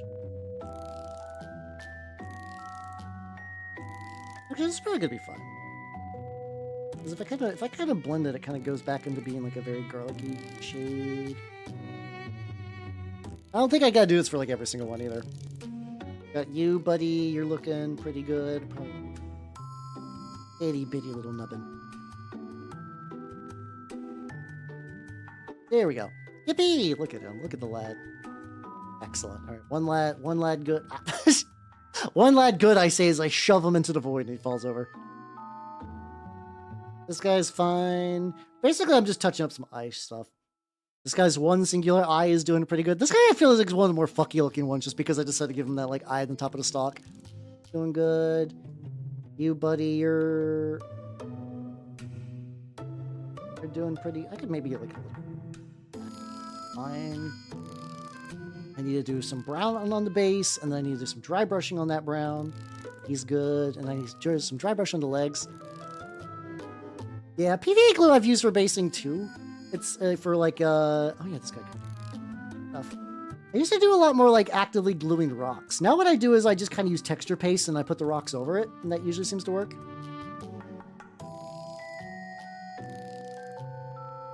It's neat. I usually kind of just go through like various trends where like I'm enjoying this technique and then I'm like, oh no, I hate it, and I'm doing something else. Keeps my bullshit fresh.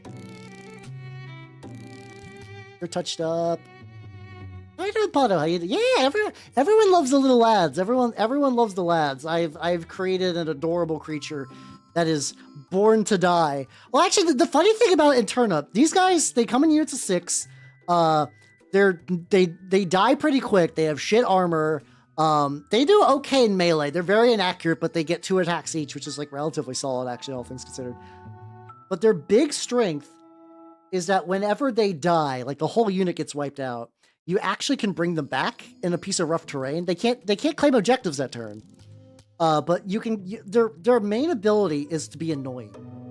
Because Turnip uses a very funny system because the lore idea is that every Turnip battle is done in like the shittiest, rainiest, horrible place. So people can barely see what they're shooting at. So all of the models can only shoot at the enemy model that's closest. So let's say you have like a bunch of guys you really care about. You run these lads up to the guys with guns. Now the guys with guns have to shoot them. But if they shoot them and these guys die, you lose nothing. I think they still keep panic tokens, so you can eventually scare them off the board. But it's still really handy. It's still really, really handy. And I'm going to be running them in that swelling cult, which also lets me bring some other garlic lads. I will have an army that after this, I can have 2 units of these, 1 unit of my bastards, which are the garlic riders. And then the swelling itself, and then I'll need like 1 other garlic themed unit. If I want to have a full set. I could make a garlic lump. Lumps are like big singular monster critters. You should. I've been more of a turnip mood lately because there's it's always like the mainstay game at my shop, but also somebody's doing a turnip tournament sometime this month, which I'm pretty excited about. You should, or get some people who don't know war games and just like hold them at gunpoint. No, the big thing is also just having like demo games and getting that going, or just go to like a game store if there's one nearby, which I know is not everyone's lucky enough to have. So you should do it. You should do it. And make your brutes. You should make your brutes. Brutes are fun.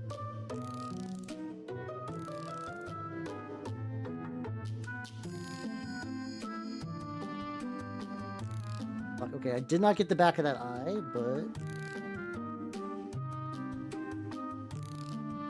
looks like I can just use a little bit of extra stuff on there. Just get 1 little bit of black on the back of this eyeball. This is a different eyeball than the one I was going to touch up. I think that one also needed it. There we go. My black is like migrating down my wet palette. That makes it a little annoying, but it's not actively mixing with other colors, so I'm okay with it. Hey, there we go. I mean, you know, if it's like, that's the nice thing about minis is that like there technically isn't any major date to get anything done. Like, you know, if there's like an event you want to go to, that's fine. But otherwise, you can just do it at your own pace. Just have fun with it. Basically, Kill, you got it. The bulbs themselves are 3D printed, like little garlic bulbs. The eyes are these. You can get stickers that are just like pearls, and those are really, really good because you can also use them for like boils if you do like nurdle stuff. I just stuck those on and put a little bit of glue. All of these legs are armature wire. And what else I might be thinking about? And oh yeah, and then, you know, cork, and then like texture paste and whatnot. That's really about it. So sad. Oh yeah, okay. If you have the thing going, you should definitely do that. Work on some of your Death Guard lads first.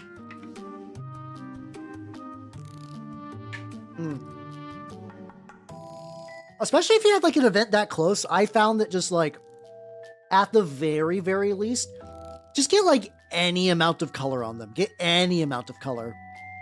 So like straight up, if you're like, well, I don't think I'm going to get them done, that's fine. If paint their base a different color, work on just like the base coating of the armor. Maybe just paint some metal, paint some of the metal colors. So like as somebody who tries to mostly paint with fully painted armies, I can't. Like when I was doing I did, for people who did not know, I did a 3rd edition game on Sunday, and I got to play Lost in the Damned, which was rad. So many people dream about that army, and I got to make it real. But my trainers weren't done, the actual like little troops and whatnot. So I just airbrushed 1 color on them, and that's not enough to be done. But as opposed to them looking gray, significantly better. Just anything that adds like a little bit extra oomph. Oh, there we go. If you just need some meltaguns, then that should be quick. You should do that now. You should do that now while you're thinking about it, and I can bully you into getting your work done. I don't know. The thing is, I feel like if agents weren't going to be real, wouldn't they have just already done what they did with Chaos Demons? Like, I don't know. Maybe I'm wrong, but I feel like if G-Dubs wanted to squat agents, they could have started getting the ball rolling for that like way sooner. Now, will there be models that are going to be squatted from agents? That's probably going to happen, but that's just G-Dub's standard operating procedure. That's just standard operating procedure. I guess the worstest of worst case, this would suck, mind you, but could you just run them as funky Imperial Guard? Like if you had to, like if you had no other choice, could you theoretically be like, all right, these Arbites troops are just going to be like ex-guardsmen? It would blow, but like, I think it'll at least be fine. Oh yeah, I agree. It would be pain. This is a not ideal choice. But it's like between that and being like squatted to uselessness, I think at least the option is there. Yeah, Do I have any melt? I actually don't know if any of my melta guys are painted either, no matter what army I got. I just don't think I have any fully painted meltas. This guy's got like a that I need. Bits. There we go. There we go, there we go, there we go. Have an Azza with the Mysore move. Ooh, let's go, let's go. I have not gotten to have one of those yet in any of my lists, but I also tend to spend more and more points on just bullshit. Just getting extra almechanical horrors and whatnot.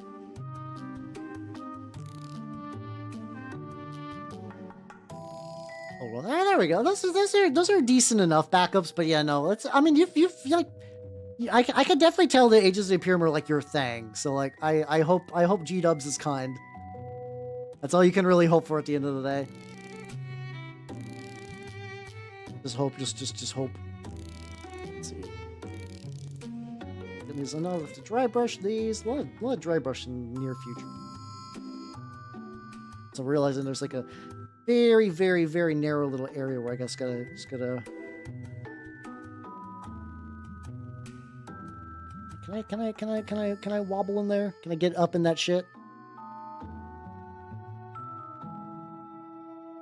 Oh, that's understandable. Like, I know there's a guy who did that in my like when I played Blood Bowl with my tabletop group. I mean, we played it via, like, you know, the video game and not in person. I do one of my regulars in my actual like tabletop group though was a longtime Blood Bowl player. And I don't know if I could play Blood Bowl in the regular. I understand it's like lol dice, but like I've seen some shit. I've seen some shit Blood Bowl dice pull off, and like I understand that feels bad sometimes when you're playing a war game and you roll like ones and you miss with your cool gun, especially if your gun's like once per game kind of deal. Rolling bad in Blood Bowl sometimes is like, oh my god. I guess you're going to explode. Hey, I mean, if you're an Ultramarines player, ooh, you've been eating good these last couple of weeks. You're like, oh, I get a new Calgar, and I get a new Victrix squad, and I get some new heads, and I can get Titus in this big old book, and there's going to be a new combat patrol that has a bunch of stuff that I would probably use in there, because as Ultramarines, we're mostly playing Gladius Task Force. Ooh. I do wish I enjoyed Ultramarines, because then, like, you know, you would eat forever. You would feast like a king. The best I can do right now is when I do for my Minotaurs, I specifically just paint over. I pretty much just recreate Ultramarine specific units and just run them as Ultramarines. So I get some of the joy, but even then, not nearly as much as a pure strain Ultramarine player. I like calling them pure strains because I've been enjoying the. God, it's been a while, guys, since a 40k book has activated the. What if I just got a couple or. But like, I can't get into Gene Stealer cults. I can't. I really fucking can't. And apparently the kill team for I know there's Brood Brothers, and you also need to buy a separate $70 kit that has like a Patriarch and a Pure and like some other like a well, Primus? Yeah, Primus in there, I think is the one you get. Oh fuck yeah. Oh, fried chicken sounds delicious. Oh, thank you, Sister Fister. Give me a quick sec. I'm gonna do a. I just noticed I just totally missed this entire side of this leg. I'm gonna correct that right now. There we go. See, I don't mind the tie to Tyranids, but yeah, I definitely find Gene Stealers significantly more interesting than vanilla Tyranids. I don't think Tyranids should be like removed or anything, and I think they should be supported. It's just that the stuff they don't capture my interest particularly at all. But I love the kind of like, it's like the cultishness and how they're also like trying to, like, you know, the Imperium definitely like break the spirit of your average Imperial citizen. So I can see why someone would be like, yo, no, the Imperium sucks. Listen, I have a way out. I have a way out. Here, just close your eyes and then let this, like, it's gonna be good. Like, it's like, I totally get that. And also, like, it's also been really neat. So, like, I really like Peter Favarelli's books. I really like his books. And I like the horrible, gritty chaos stuff in there. But it's been interesting in this one because, like, he's been really restrained. on having any chaos in that book. There's basically like his series is very interesting to Dark Coil, where it's pretty much it's told sort of non-linearly. It uses similar locations and people move between the stories, but it's never like a point A to point B kind of deal. So it's been neat. Like, this is like a character straight up like has appeared from a novel after they vanished, and I'm like, oh fuck, this is neat. So I got little bits of that, but there's no like like as far as I can tell, there's not going to be like a huge chaos presence in this book, which is nice. It's refreshing, even though I love me some chaos. I do love me some chaos, but I feel in this instance it's probably best to have, like, you know, let the Gene Stealers thrive and have fun and whatnot. 40K by Tarantino. Oh god. 40K, but with way more emphasis. The thing is, I know there's a joke about Quentin Tarantino and feet, and I understand that, I guess, feet. So I watched Kill Bill, but it's been a while since so I don't remember if there's like a strong foot focus. Does he go foot crazy in other movies, or is that just like, what are you doing, Helmet? What do you mean 40K? That's not a surprise. That's like, you know, I did put my, hold on. Is my title working? Refresh.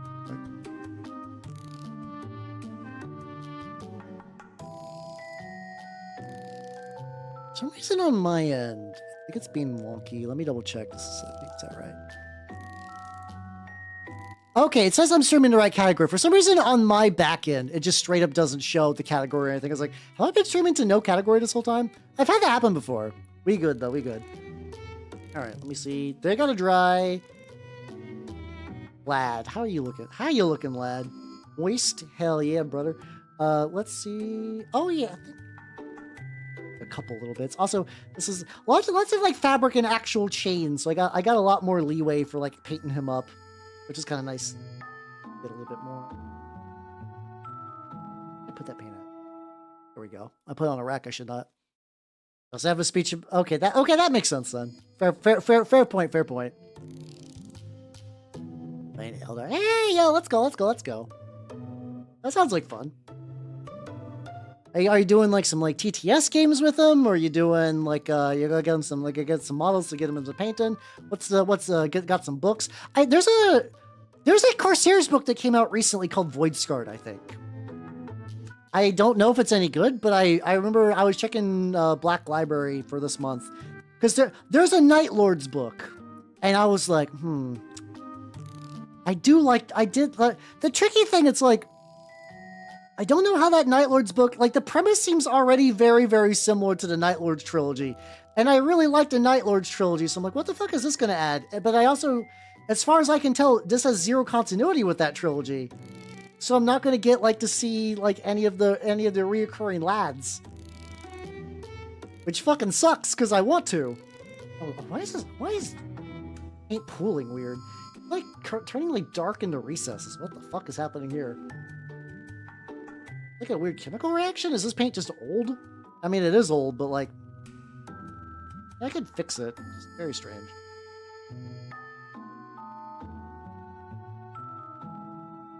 Maybe I got it too thin. I don't know. Kill Team's fair. Kill Team's a good start. Hell yeah. Well, yeah, congratulations. That sounds like a fun time. Oh no, run. Magic is the devil's game. Don't do that. Don't do that. Please save yourself before it's too late. Magic's fun, but it is a game designed to destroy your wallet. So if you have ways around that, please do that. Strong recommend. I'm like that homeless man on the side of the road. Just be like, listen, I had a hard life. Don't be like me. Don't do it like me. How you doing, Saucy? Welcome. I'm doing good.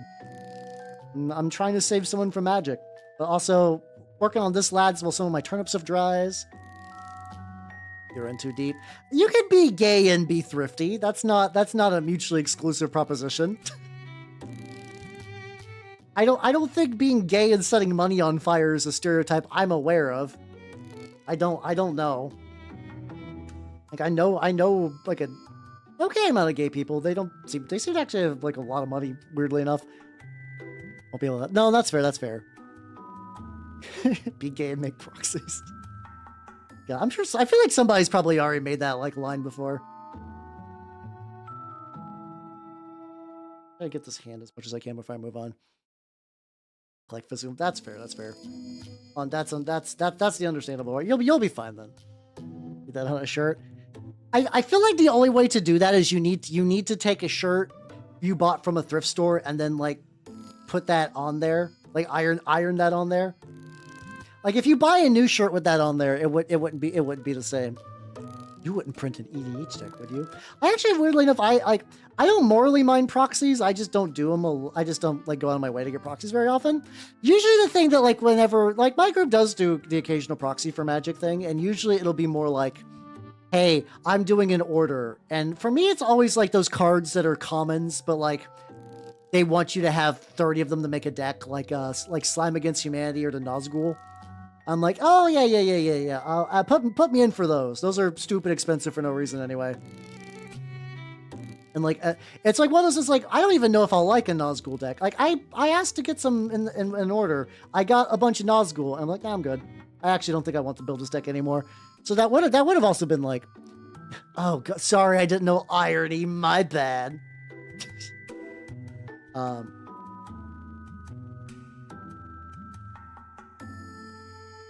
It'd be like a little. Oh yeah, I guess I could get his hand.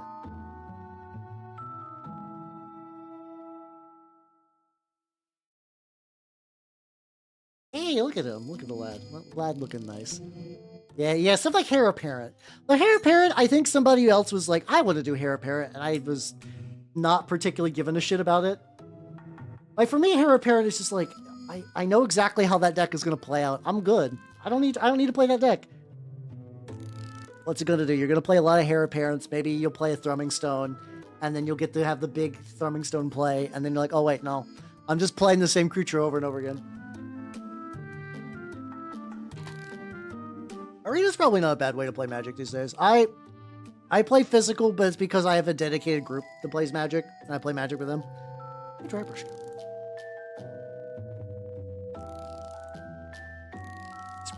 Did you say like itty bitty dry brushes just break quickly? I swear this brush looks smaller than I thought it did. I might do a slightly bigger one though. I just want to get all the little tendril things. I got a little bit of off-white. Did I do off-white or did I Elvish Flesh? I did off-white. There we go. I'll get a little bit on this bad boy. Probably just need to cling both. I'm gonna be sad if every micro dry brush is just inevitably, just by nature of its being, just kind of evaporates into nothingness.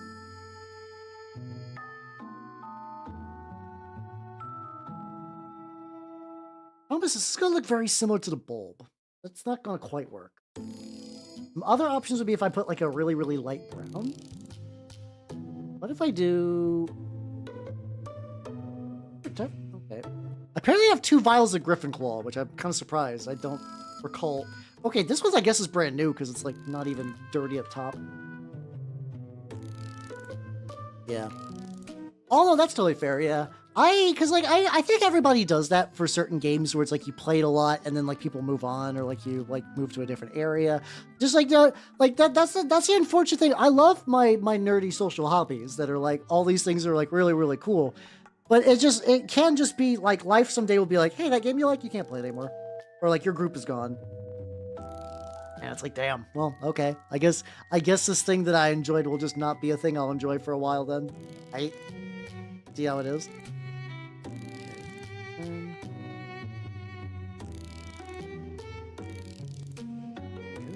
Okay, so this is definitely lighter, but it's still got like a little different shade. Super worried about it.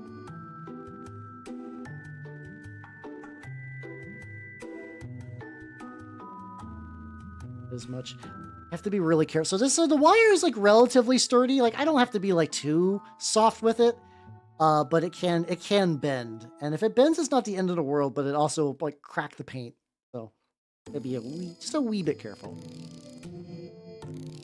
I'd be a wee bit careful. Off, which would be nice. Yeah. So yeah, like there might be a time, like I know one of the people I play Turnip and stuff with, like they started like they started doing like a bunch of like homesteading stuff. And it seems neat. Like from a distance, I'm fascinated just finding out yeah, just like, we had a bunch of chickens and like we're planting like every vegetable you've ever heard of. And conception, I'm like, oh, this seems neat.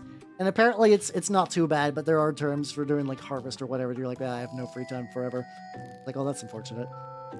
That's unfortunate. I did look up when we were talking about maybe it's like a week or two ago. Maybe it was last Tuesday about the idea of growing garlic. I did look it up, and apparently it's not too bad. And I saw some of there's like a specific garlic chart that I can follow for like what types of garlic would grow best in my area. I haven't pulled the trigger on it because I'm still trying to technically cut down on frivolous purchases, says man who bought sticker book. That's just to keep stickers in though. But it'd be neat.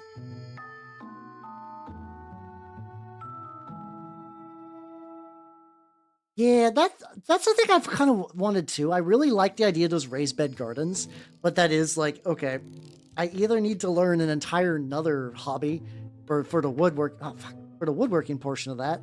Also, you can tell these bases are old. So like, I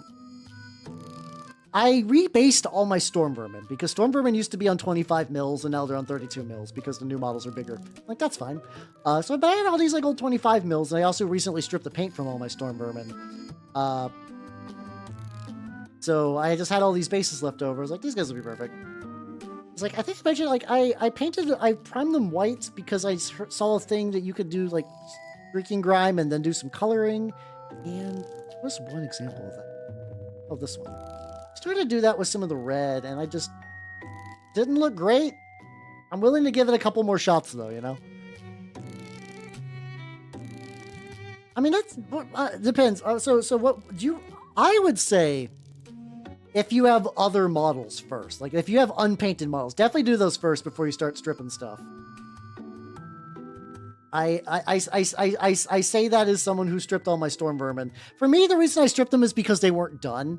Like I did that thing where I left them half finished, and I didn't remember what colors I used, so I was like, well, these aren't done anyway.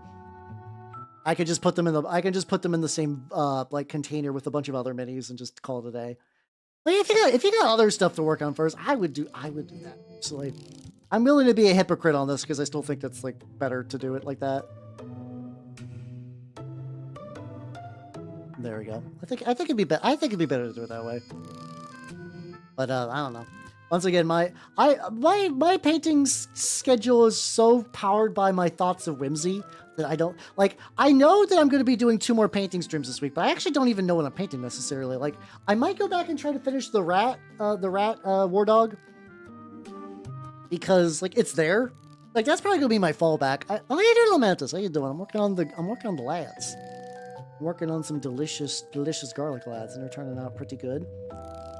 It really helps that this is a painting project that is like a lot of dry brushing, which makes it incredibly smooth. Incredibly peaceful. How you doing? I've been working on the garlic boys, and then okay, we are at 2 hours. I still will get all these done. I still believe I'm going to get all these done today, which is good. But I think just the fact that I'm doing 12 infantry models is significantly slower than a lot of my big. This is one model projects.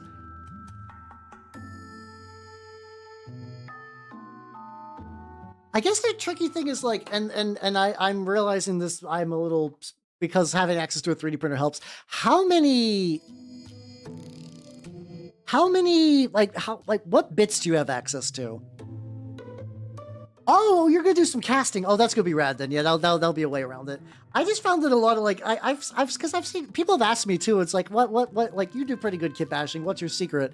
And honestly, the main answer is just having access to a lot of models. It sucks because that's not the answer. Is like, have resources. Then eventually you can practice and you'll get good at kit bashing. Hey, I mean, you know, you got like 8 million Roman troops, so if one of them turns out bad, you got 79 more to go. You'll be fine. Worst case, you can always strip the paint. I don't think it's gonna be that big of a deal though. Also, I'm going to be real. The standards for historical models are also a lot lower in my experience. And like, once you get a big blob of fuckers that are like 20, 30 models deep, the individual quality of any one guy does not fucking matter. Like it is really true. The group effect of having a unit makes them look like way better. So like okay, so instance, this guy looks pretty good. Like he looks pretty legit. He's not done yet. He looks legit. Now just see what happens when I do this.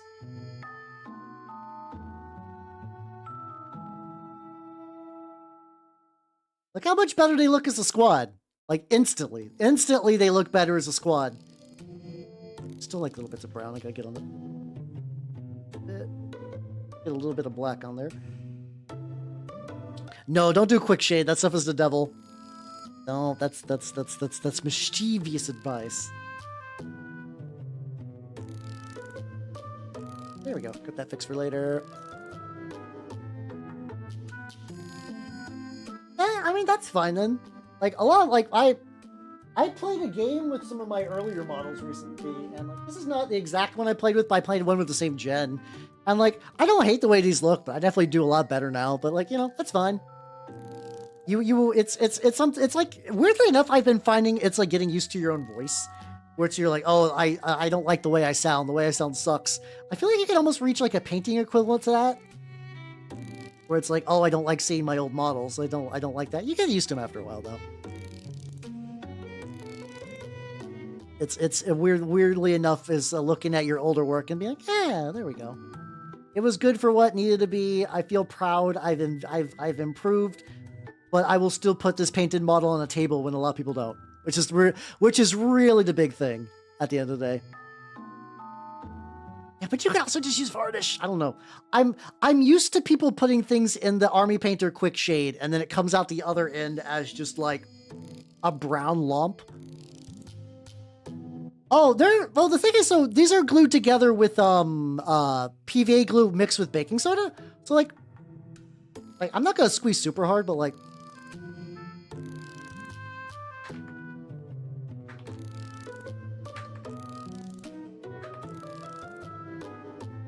All right, you get the point. Reasonably sturdy. Yeah, no. If you have not done it, so this will not work on everything. Not because it doesn't work chemically, but because like the result will be kind of gritty.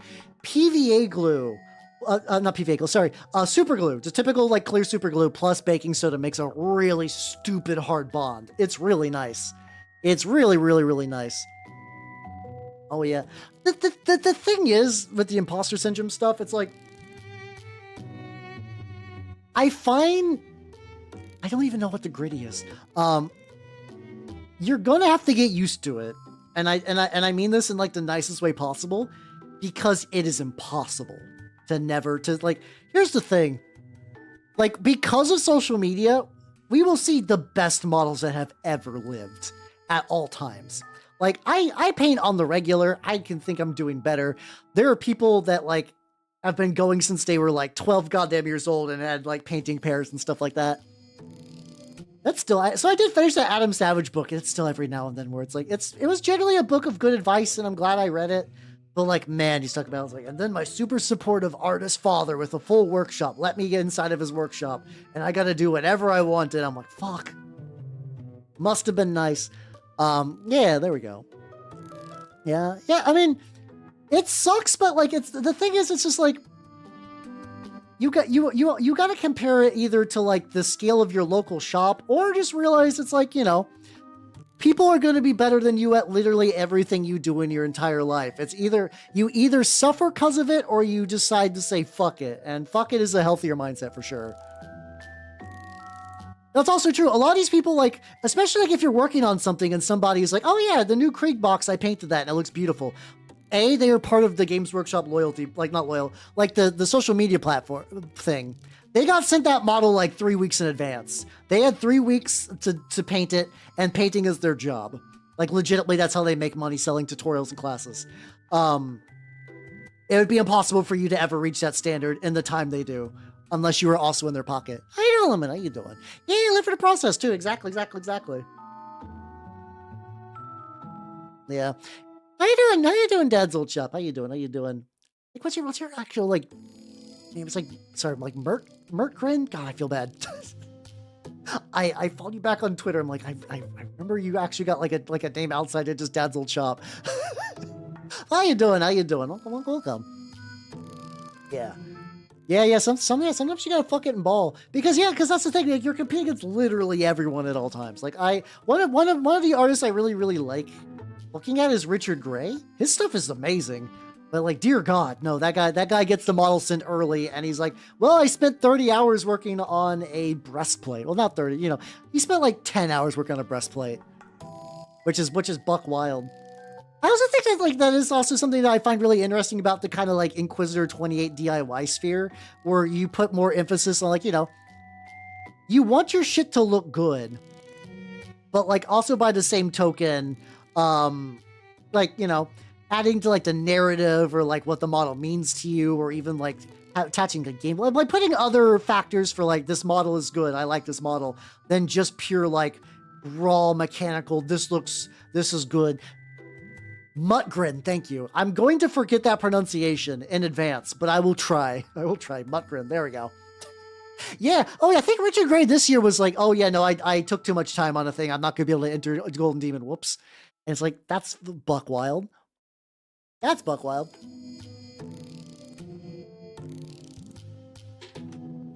I mean, hey, if you want to do it, get the parts. Like, clearly that's something that it sounds like you want to do. Get the parts for it. Get the parts. Do it.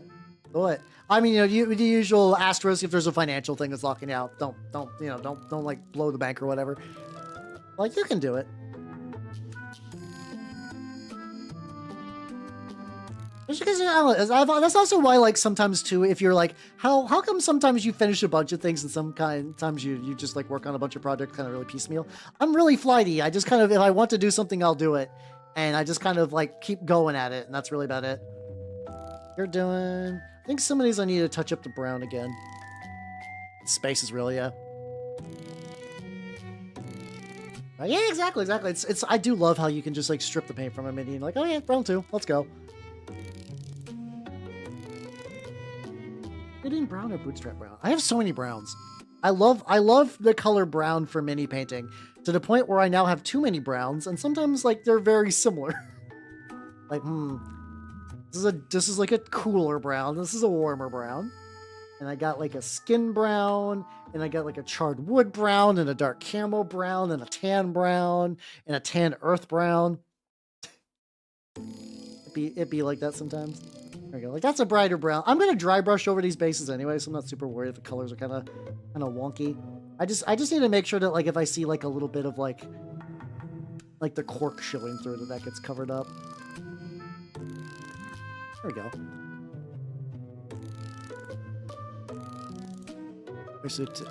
I mean that's not what you're supposed to do. That sounds good. Oh, Almantis. There's an entire album. There's an entire album. These are all anime voice actresses from like 10 years ago doing like punk rock covers. I have a copy of Smells Like Teen Spirit. No, my favorite. Somebody, I think the voice who did Ilya from like the original like Fate novels did Pretty Fly for a White Guy. And I cannot stress enough the sublime auditory hallucination that is a small Japanese woman singing Pretty Fly for a White Guy. You know what? Hold on, Choto. I will link you, but I will play that whole album right now. I'm going to do that. Give me a quick sec. It's super good. I'm gonna pause this.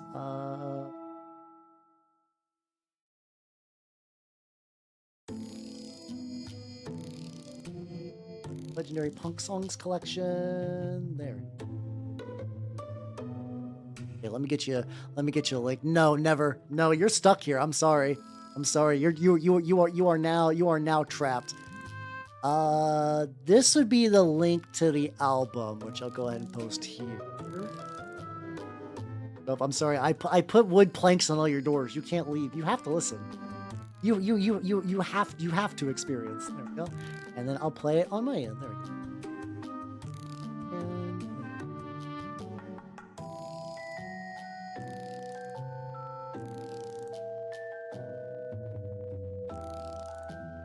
Yeah, there we go. There we go. It's a great album. It's like one of those ones that like, oh, camera froze too. Okay, this is a good moment to unfreeze that.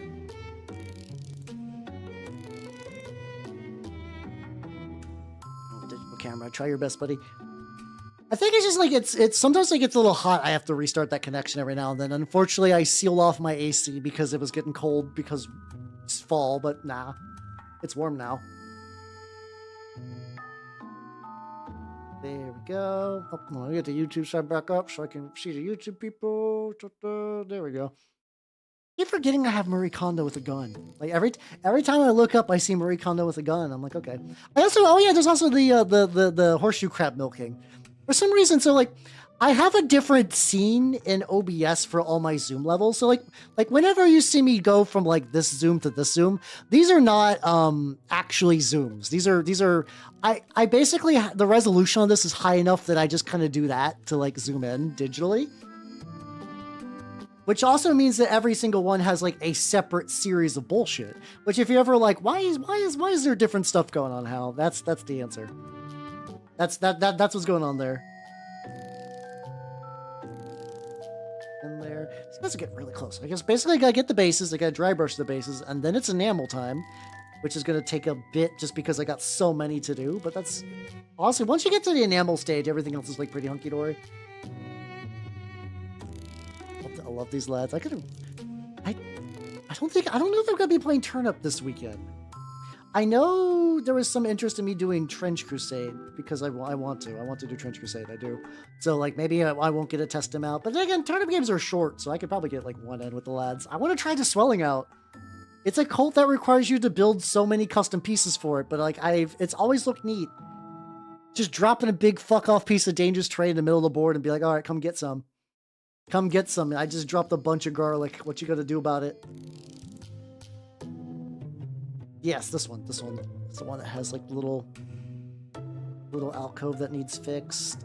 That's. I don't know why. This is the way because like this is the only one that I decided to actually have just like wallowing in the dirt, and I don't know why it was just this one, but sure. I'm doing good. You buddy.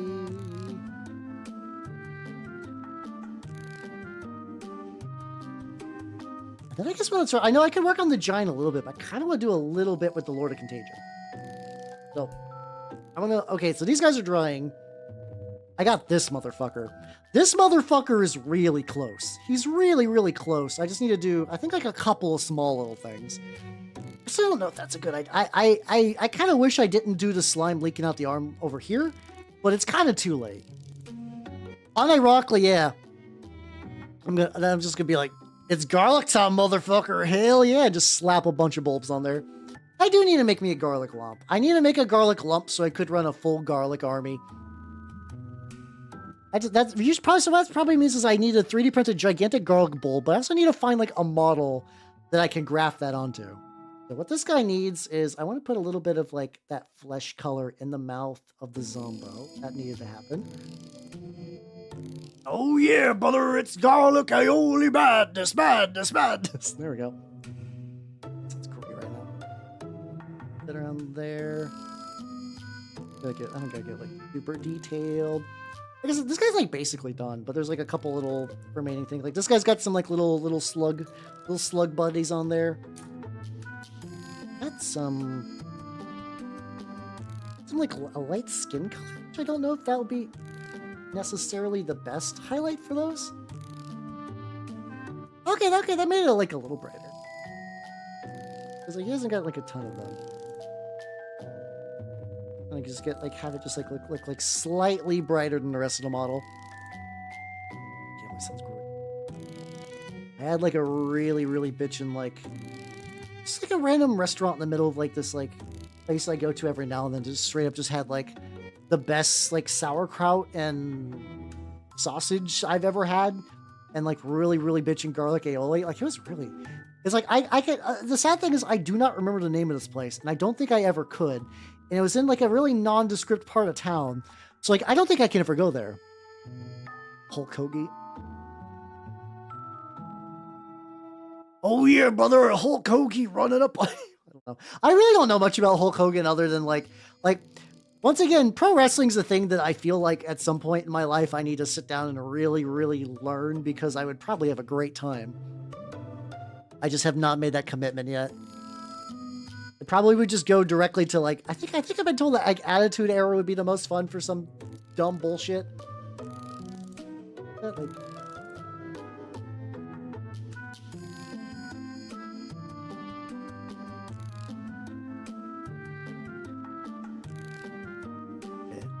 I'm making his eyes white so I can have him be all like real glowy and fucky. Anything else? The axe is weird that like I feel like it's rusty, but not in a way that I really, really like, so I might do that.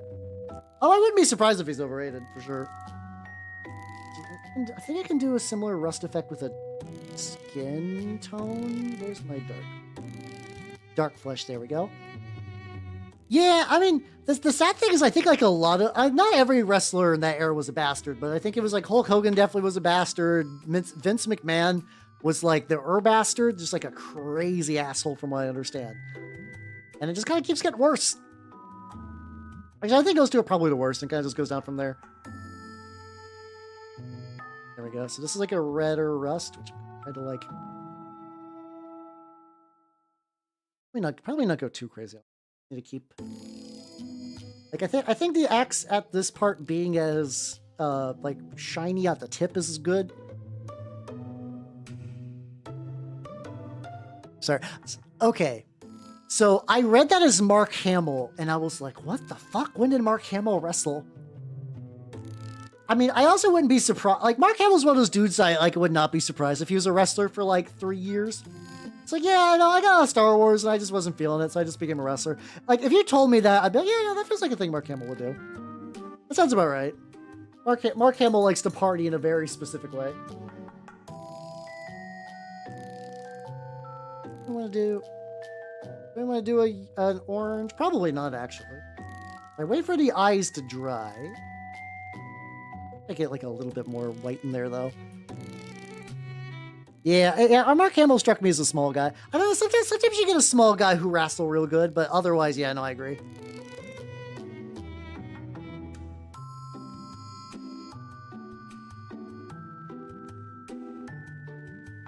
Hey, there we go. So once these dry, I'm gonna do a yellow contrast paint on there, and it's gonna look pretty bitchin'. I got that looking pretty good. All the other stuff is good. I think it's like slowly obtaining dust, so that means I'm gonna need to like take a picture of them at some point. I could probably do another layer of. Oh, so like, okay, so Andre the Giant was just him with the limiters removed. Interesting. Do I dry brushing on the wood? I feel like the wood is kind of too plain, but I'm also okay with it. I'll probably do another color on the rim in a bit. All right, he's done. Okay, he's done for now. These guys are still drying on the base a little bit.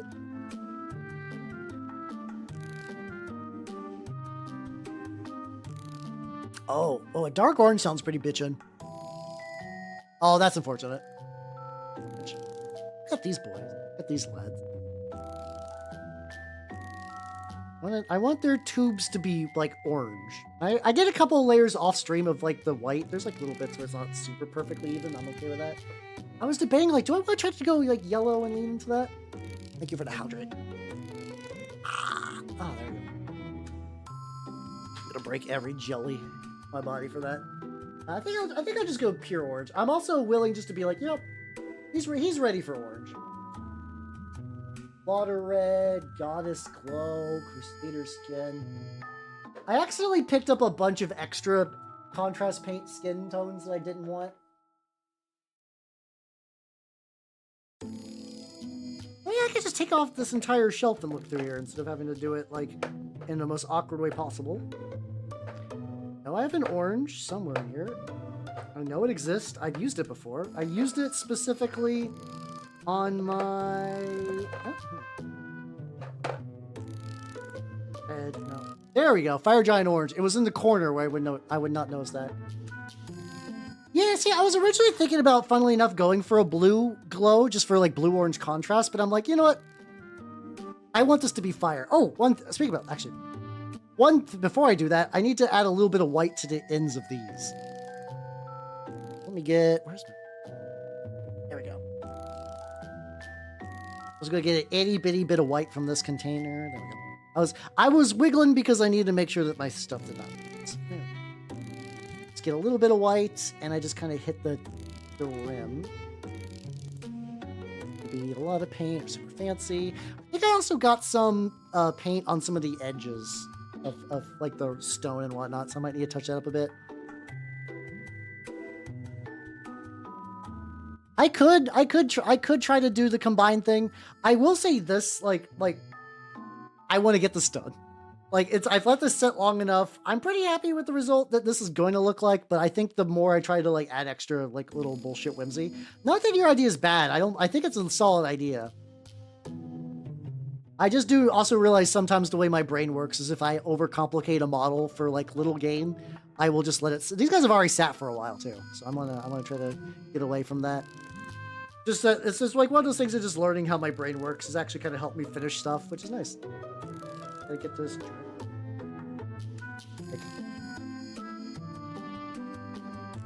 Dry brush it around the tip a bit.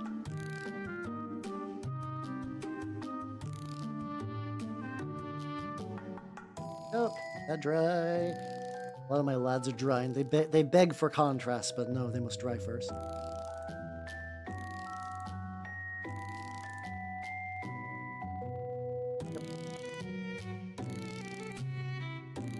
There we go. There we go. These guys. Oh yeah. I was like, they have like little base things where it's like there's like a little bit of gray, white they got on there. I could make that like one little bit of glow, but I also don't think that's going to be particularly great. Make like a little bit of a neutral gray. Just kind of put it in like the gray corner palette and just touch it up just very lightly. The nice thing is I'll probably be using weathering pigments on this guy's feet, so like if I need to fix it that way, I can.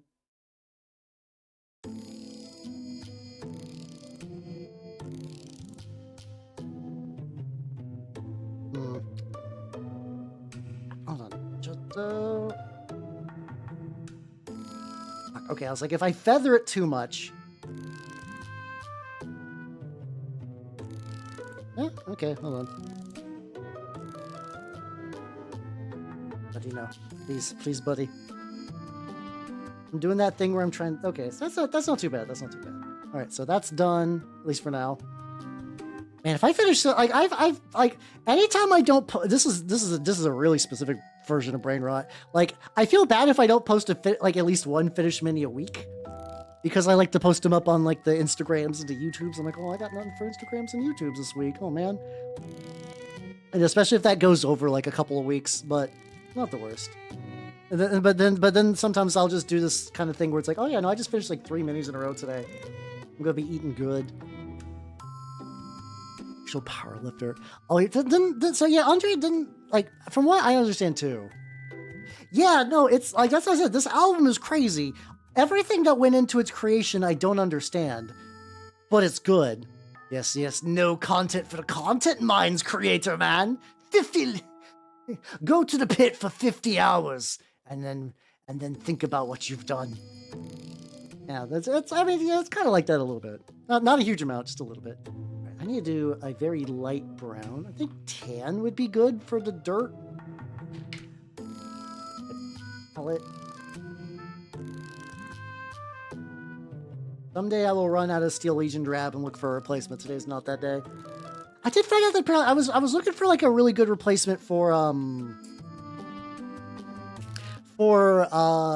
like Rakarth Flesh. And there's actually like a oil color from AK that actually looks a lot like it, but like you can do really cool shit with it.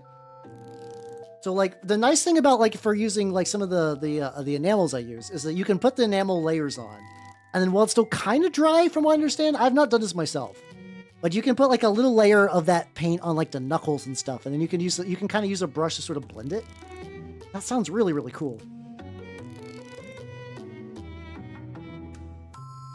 Like probably a little bit closer to an overbrush in a couple little bits. This is gonna be smoothed out once I get the enamels going. Oh fuck! Hold on. I totally forgot that the bottom of this guy's base just did not have anything like right there. Luckily, that's an easy enough fix. Yeehaw, let's go. Yo, YouTube, it's your boy. Oh God, speaking about YouTube, I was on a rhythm for getting the Chaos Meatball video together, and I need to try to get that back in rhythm because I would like to finish that first video. If I do nothing else this year, I will at least reach one actual recorded content YouTube video. It's happening. Stuff is coming together, but dear God, I'm taking it in the slowest way possible. Good news is though, I don't know, I might try to set a threshold of hopefully I can get it before that. I'm actually close to hitting 2K followers on YouTube, which is kind of baller considering that all I do is stream and do YouTube shorts, I guess, which is kind of fun.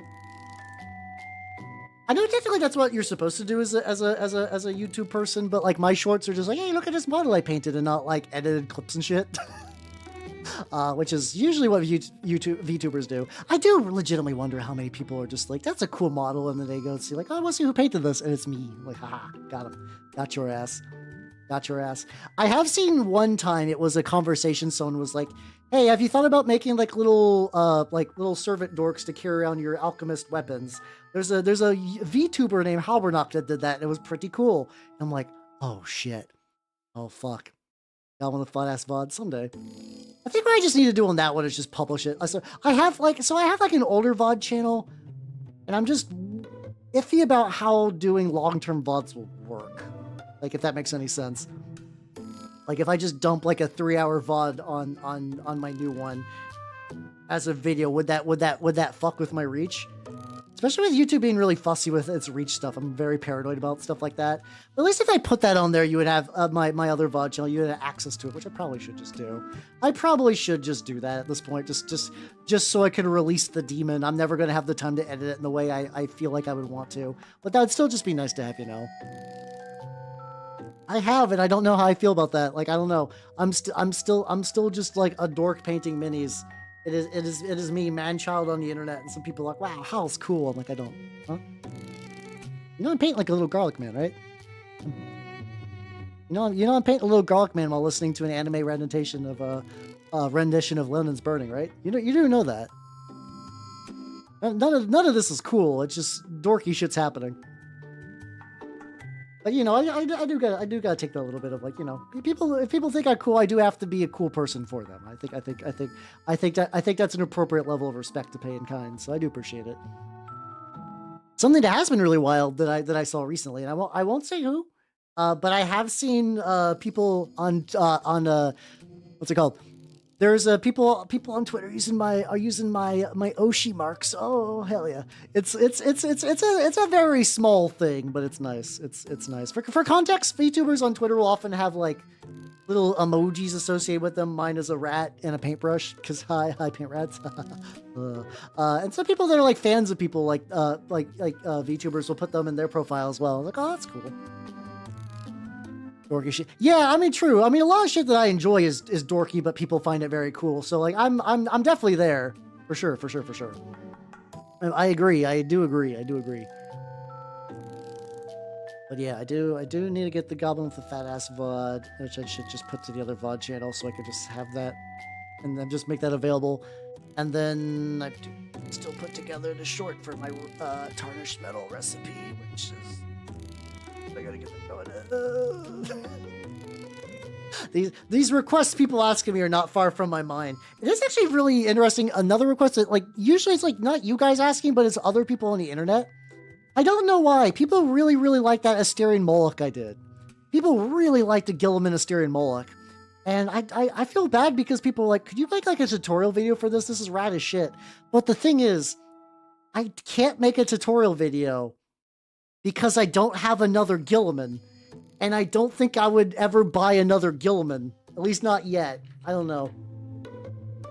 I don't need 2 Gillimans right now. I guess if I wanted to do a similar idea, I could just take the lion and just make him Asterian Moloch just for shits and giggles. And then I get all the Dark Angel characters. Yeah, there we go. No, I'm okay with doing like ultramarine proxy minotaurs because that's kind of fun conceptually too, because they fucking hate each other. I do. Oh, okay, hold on. You said Lehman Russ, and my brain was like, I do need a Lehman Russ, but like the tank, not the guy. Because here's the thing. So when I did the Lost and the Damned, I don't really have any tanks. And like, mind you, Chaos Space Marines backed up with a bunch of cultist troops is fun. But like, I would really like a Chimera or something similar. Goblin Slayer. I'm gonna. For some reason, I'm not upset by the choice of pun. I'm upset because in my brain I was thinking like Goblin Slayer. I hardly know her, and for some reason reality disappointed me because I didn't get that exact pun I wanted. Put Russell Crowe head on it. Are you not entertained? That'd be fun. But yeah, I want to get some tanks for my lads. Apparently, the Maker's Cult this month is doing a what's it? It's a Hellhound. Hellhound's the tank that has a big old flamethrower on the back. For like for $10 and the price of resin, I could get one of those, which that'd be a pretty easy way to do that. All right, the boys. Oh.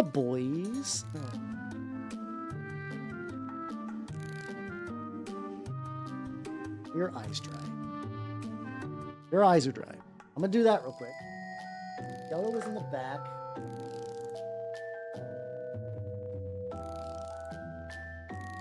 Yeah, I'll get to the lads. I'm just giving them like a little extra leeway time to dry. I forgot, I like this yellow zealot a lot for like bright glowy shit, but I have to shake the fuck out of it or else it just looks like a weird orange. I bought this at one point that I forgot. I got white contrast paint, and I remember the reason. I think it was for doing like eye glow and stuff. But I have not touched that since. I just for some reason I was just like, yeah, this is fine. Oh no, I was gonna use it for terrain. So I have a Warcry kit that is like got these like kind of like big Sigmar pillars and whatnot, and I was like, they have like runes in them. I was like, oh yeah, I can do that. Have them glow.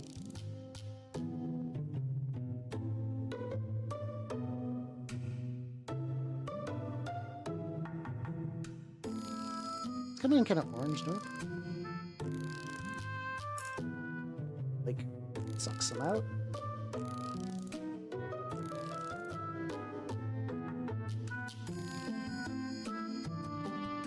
Okay, that's looking relatively okay. I'll probably let that dry a couple times and do that like another layer.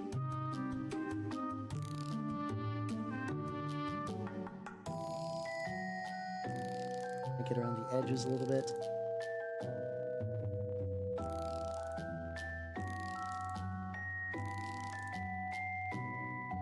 Go. It looks pretty legit. It's the way it's pooling, I think, kind of like hits the edges in a way that I think makes that glow look pretty natural. Which is funny because this is not a Space Marine helmet. This is a fantasy model helmet. But you got that usual mix of like, oh yeah, no, fantasy helmets still look pretty good. All right. I also do the black rim because I need to do that. It's like another layer, and then I can put that off to the side. I'm gonna finish so many models tonight. Hell yeah. Will I reach the point where I get back to the... I still got that motherfucker. I still got that motherfucker from Gorka Morka that I need to do something with.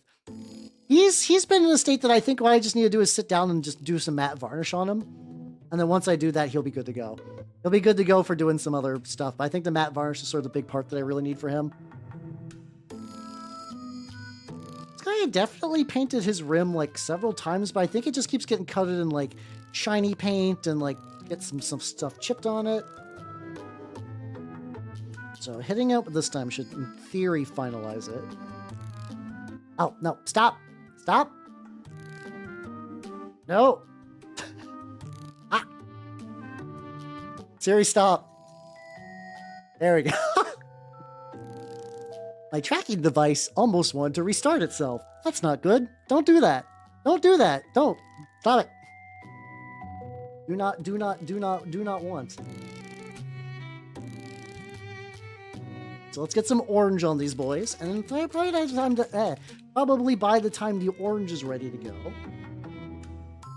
all I would need to do is then start working on the enamels for the lads. Hell yeah. Remember too, I think I want to like slightly water these down. Like if I use these like just raw, I think it's darker looking than I remember.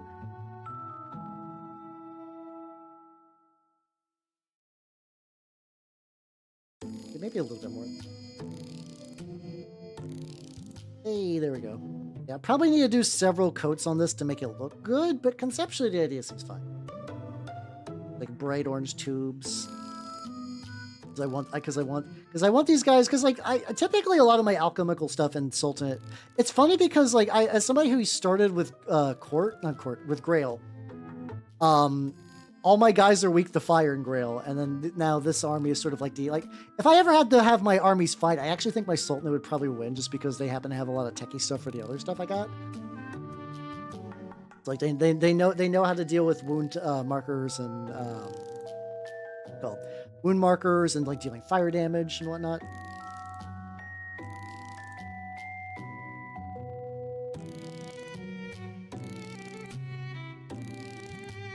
Yeah, definitely will need another layer, but so far looking so good. I think the tricky thing is whenever I do this style of glow effects, I need to be very careful because this stuff tends to pool. And pooling is the devil for this. I don't want this to pool. I also use a bit of yellow in but I'll leave that alone for right now. That's a good start. Just let water in there. God, these tubes are fucking bananas. But yeah, and then I get these, and I can actually like, oh yeah, actually with this will be a fully painted Sultan army with no substitutions.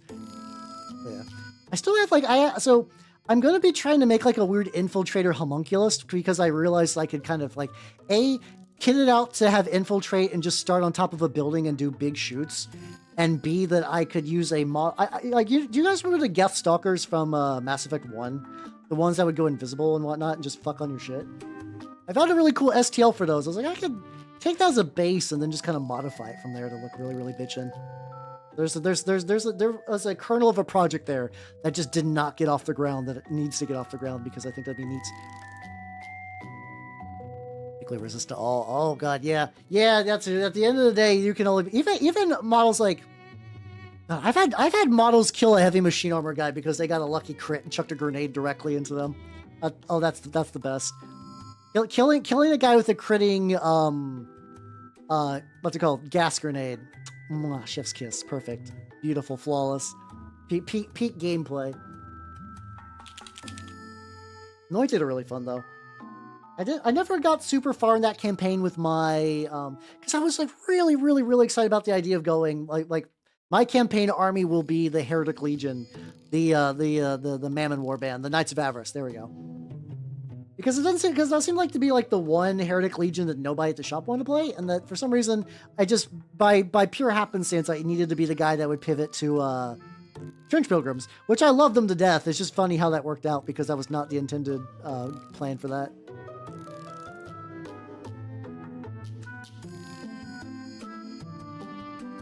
Guys are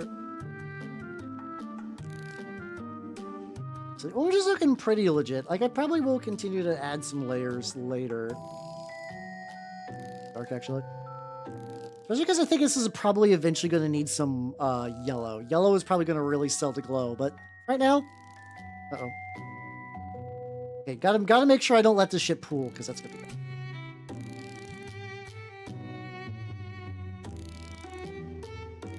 There we go. All right, sick. All right, it is enamel time. Hell yeah. All right. Million degrees in here. Why am I melting? I do not wish to melt. All right, let me get a... There we go. Turn my brushes aside. Get all the various accoutrements. The big old thing of mineral spirits. Get the makeups. Several makeup spots.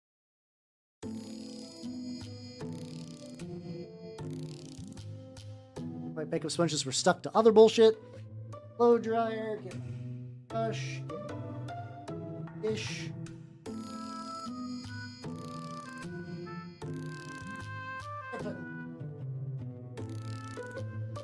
like a little tray. I have like a little tray with all my enamel stuff in it, and for some reason I keep it under one of my desks. I'm still kind of perpetually... I'm kind of perpetuating this weird thing that, like, I would love to... Like, I just need to do, like, I think a full painting station, like, redo. Like, I just need to, like, reorganize everything and move everything around. How you doing, Chocolate Eye? How you doing? Welcome, welcome, welcome. Everything iron without? I don't know. I think the number one popular war cry I think is still blood for the blood god, skulls for the skull throne. I don't think anything's gonna get like more than that. I don't know where your aunt picked the iron within, iron without. It's possible that maybe someone else picked that up as like did not know its origin and just thought it was just like a fun little thing. I feel like because like that's one that in theory you could probably accidentally do. Like that's one that could be like an accidental one. I also noticed when I did the when I did the bigger garlic, I went really, really light on the... I gotta refill my mineral spirits. My mineral spirits are both getting dirty, and I keep using a lot of it for...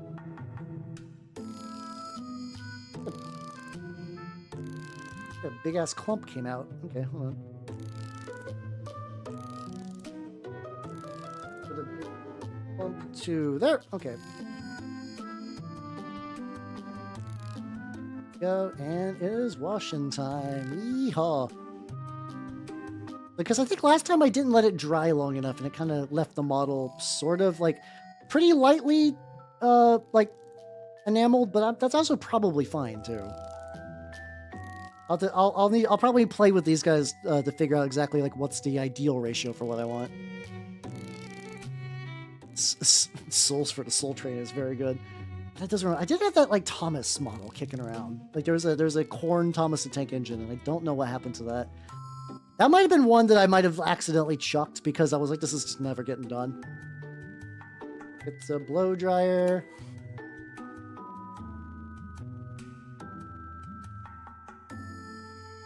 And then now I figure out, there we go. Figure out how much removal I want to do.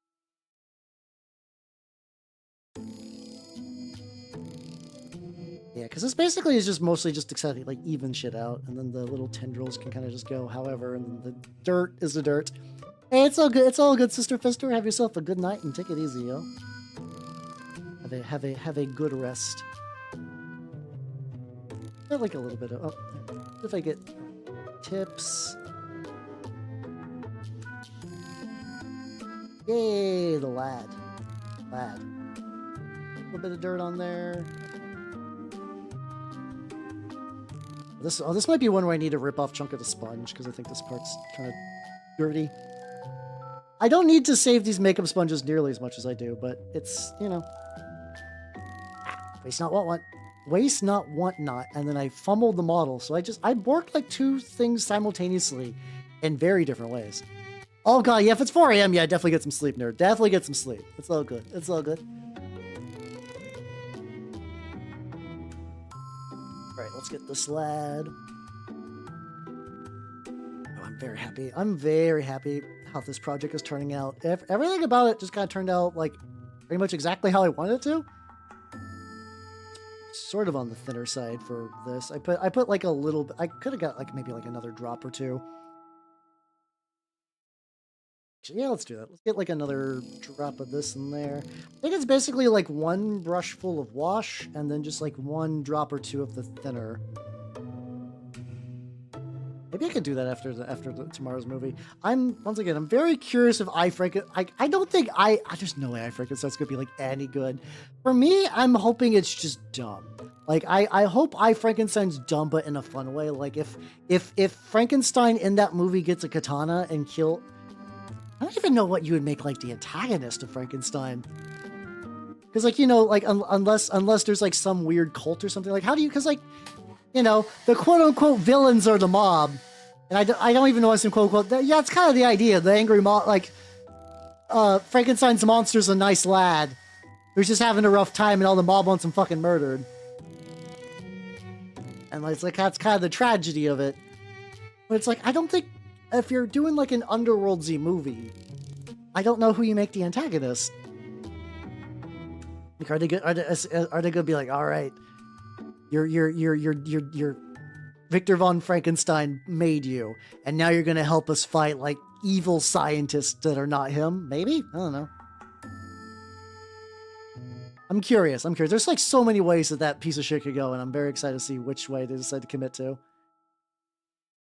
This guy.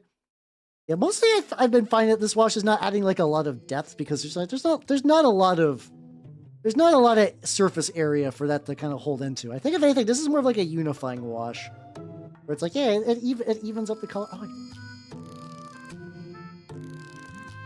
Oh yeah, let me get on the bulbs. That'll change nothing, but don't worry. Eventually, this guy will get glossed out. What I do need to do is take this Q-tip and just get the meaty flesh at the bottom, because most of these are just gonna be kind of hard to reach. Oh, are you done yet? Bud? There we go. And let's keep that ratio going. Hold on. Okay. I did not clean up the flesh. Probably what's gonna happen is I'm also gonna be using oh god, I got a little bit on the bulb in a way I did not like. I'm probably going to be using that like Carrion Crimson enamel paint on the flesh on the bottom.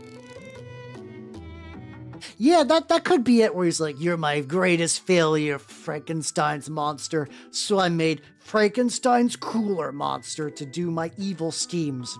Like, Father, no, I'm Frankenstein. You should not have done this.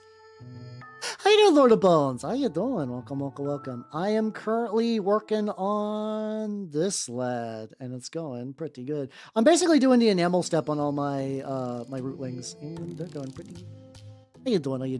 How you doing, Groth? These are going to be for the... Oh, God, was it?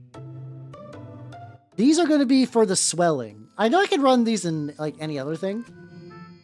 Like, there's actually, like, there's a couple of codes that lets you run, Rootlings, but not a huge amount. Like Carmel. Oh, fuck yeah, let's go. Oh yeah, there was a from the Bloodborne board game, yeah? I have a couple of models from the Dark Souls board game that my shop did like a crazy like used sale ages ago. And I didn't pick up the actual game because I just didn't have any, but they did have the expansions. So I have like a Lautrec, I have a Onion Knight, I have a Havel, and then I have a couple of like miscellaneous armor sets. It was a fun little collection. I've never actually used all those minis I painted for anything, because they're appropriate scale for a board game, but when you put them next to like Warhammer's models, they're itty bitty little fuckers. Which, you know, understandable. These are adorable little lads.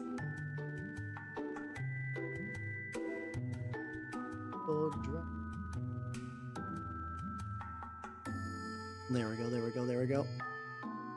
I read the book. I actually don't know. Like, I mean, I've read like a decent amount of like a lot of books over the years, so I would not be surprised if at one point I did. But I also recall nothing specifically from that book. So, like, I can tell you, like, I read Pinocchio before, and goddamn, Pinocchio's a fucking asshole. Oh my god. In the movie, he's like, oh, I'm just a little mischievous skip. In the books, he's a prick. Like, good, get eaten by a whale. You ruined everyone's lives around you, you selfish fuck. It's like it was for like a course. I took like a summer college course because I need some credit about the history of Disney, and it was a fun course and everything. But man, you read the source material and you're like, oh, Pinocchio's an asshole. I don't know. Like, it's one of those things that like I'm curious if people actually buy the board game for the game or not, just to have like sick Bloodborne and like Dark Souls minis. Not that I would blame them for doing so. I feel like that makes a lot of sense, if anything. Oh god, this is big dripping. Shmoosh it so that way it doesn't pool. I mean, it's gonna pool a little bit. This needs some glue.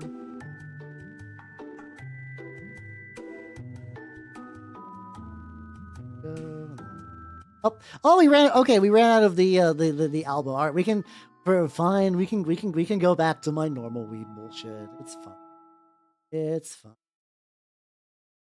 I'll just start from the very top. It's fine. There we go. Why, Hans? Why do you hate children so much? Because I mean, that's probably they're in the age where children need to know the meaning of suffering, so that way they're prepared for the minds. Like, oh no, life! I'm 8 years old, but I've learned that life is cruel.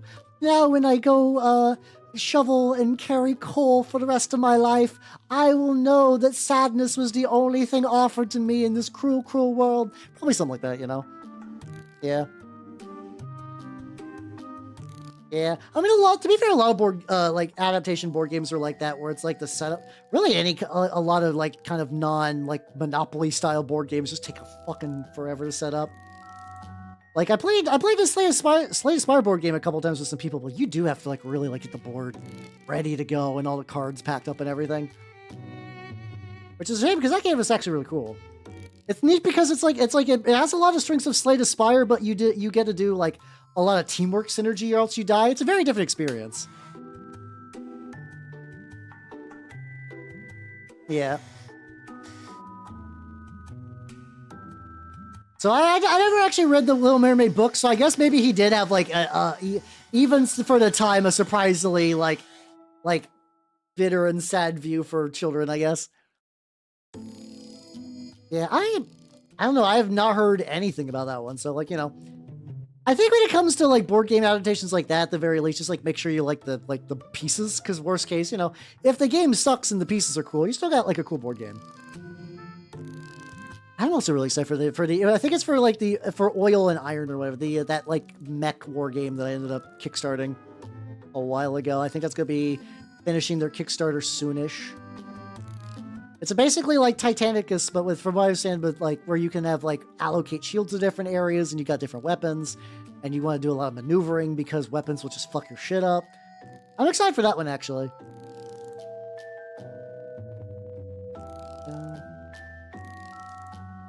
Now look at this lad. Look at him. He's doing good. His weird eye. That one's gonna be a little diminished because the shininess. I think all the flesh is gonna end up pretty shiny. So all the kind of inherent shiny to the oh god. I almost dropped my wash. I have not spilled enamel washes just yet. I'm very worried. I'm very worried for the day that happens because shit's gonna get fucked. I am not looking forward to that nonsense. I'm gonna be up scrubbing. Yeah, they're doing a full-on game, and the game seems pretty legit. I know Goonhammer has a write-up of it, where it's like it's really neat because you don't do points. You do depending on how big of a game you want is to how many like light, the medium to heavy mechs you can bring. And different companies in the game have access to different weapons and different like augments and stuff. And those are determined by the specific mech. So like a mech will be like, oh, this mech has 4 iron. So you can take like 4 iron worth of like weapon and gear on it. Which I think is like a really cool way to do that kind of balancing.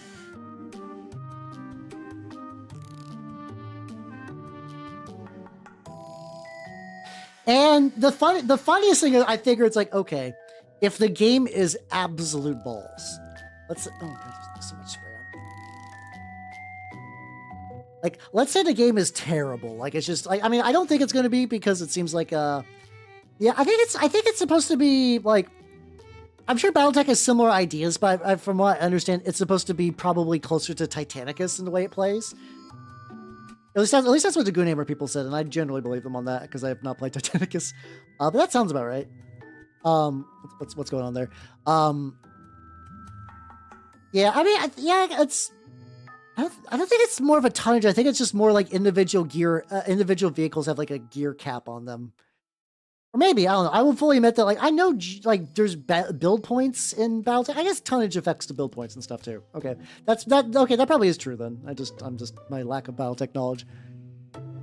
But it seems like a pretty neat game. But I figure, worst case, if the game is balls, the models are going to be really good. Like, I could, like, there's a lot of, like, little, like, 4-legged crab walkers. I'm like, these would be really, really good Sentinel. Like, for my Lost and the Damned, these would be really, really good Sentinels. And I do want to try Sentinels out in it because you can bring 1 unit of Sentinels in Lost in the Dam, and you can bring up to 3 in a unit. And a vehicle that's like relatively quick, but also could bring some like multi lasers seem pretty solid. I don't really know anything about like what's like good or broken. Real, I mean, I know what's broken is like Iron Warriors, like tanks, and like Rhino Rush is kind of stupid, silly. But like in general, though, I'm not like cheese and ship. I was like, oh, this, based on what I know about the game, this seems like it'd be fun to run, which is sort of like my mindset with that so far.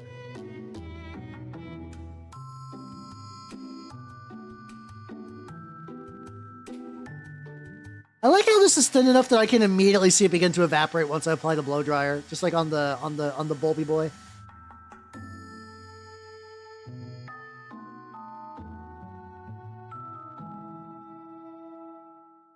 Well, fuck. I managed to drop this in a way that immediately absorbed a bit of the enamel in the dish. That's actually impressive in a weird way. I don't know how that happened. So you got 3 Q-tips, plenty. Let's fucking go. In my pants, no, lies and slander, lies and slander. No, I will say I'm very thankful that like I did have some of my early painting journey. It wasn't like I wasn't great by any means, but hearing a lot of those like thin your paints memes like was very, very nice at the time. I was like, oh shit, okay, so I do gotta thin my paints. I can't just use them directly out of the pot. Thank you, Duncan Rhodes. And then people reply to Duncan Rhodes stuff. I should say, I know Duncan Rhodes is still doing his channel, is apparently doing good. I have not watched a Duncan Rhodes video in a hot minute. I should see what he's up to. Yeah. Battletech is a setting that, like, I have battle mechs. I know that there's a scene near me. I just have not really made the final plunge to, like, really get a game of it going in any real capacity. There we go. I'm also objectively wrong that I actually think clanners are really, really neat. I just love the idea of space weirdos who went so deep into space that they came out with like a genetically augmented, horribly rigid caste society based on honorable combat. Like everything about them is just fucking buck wild. And how effectively they were like the army for a while, and then they're like, fuck it, no. We cannot trust the nobles with the army. We're going to space. I just find that really, really neat. I just find them really, really neat. Yeah, to get a promotion, fight your boss.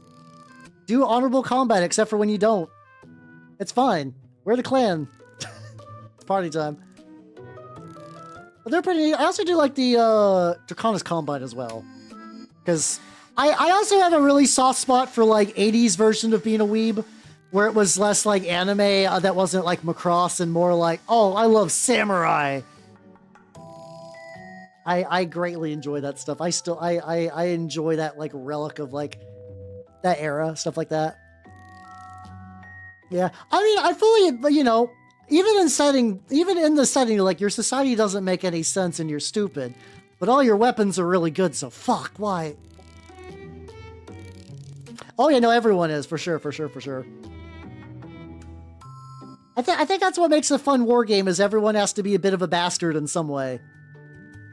So you just pick your favorite bastard. Unfortunately, I tend to go for the most bastards because A, the most bastards tend to have the most gribbly, horrible little mechs and stuff like that. And B, like, you know, the more bastard you get, the more fun you got. That's why I like the Minotaurs. In 40k, the Minotaurs are bastards, but they know they're bastards. Everyone knows they're bastards, and it's fun. How you doing, Elga? Thank you for the sub. Thank you. Painting going pretty good.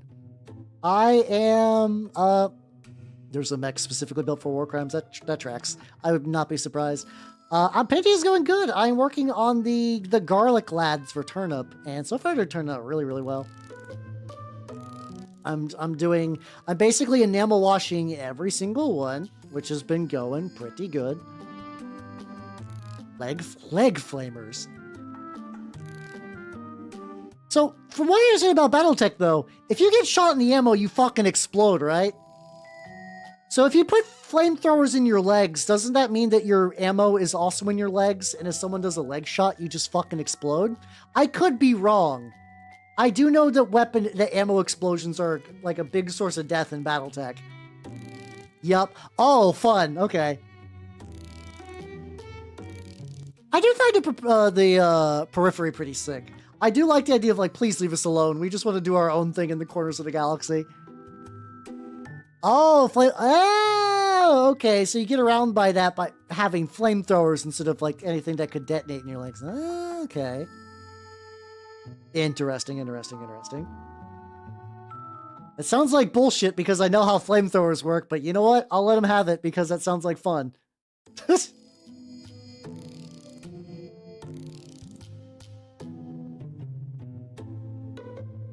My back exploded. Oh god. See, that's one of those things that sounds like, well, if you like show up for a game and then your mech explodes like round one, that's gonna be pretty boring.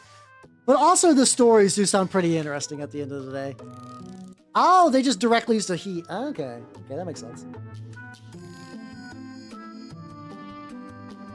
So they're not even like they're doing more like they're more like weird nuclear fire flamethrowers then, because they're not using like oil or like fuel or anything. They're just using fucking reactors.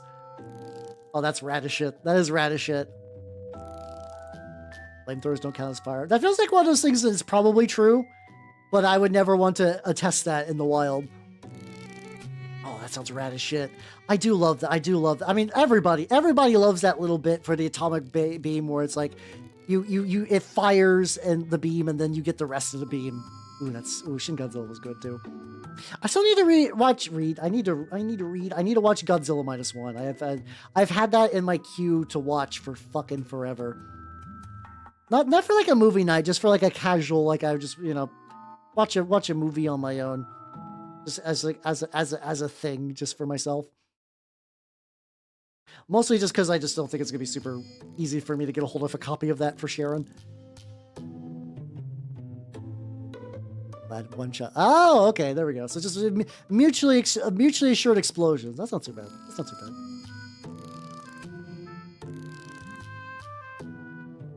You lad.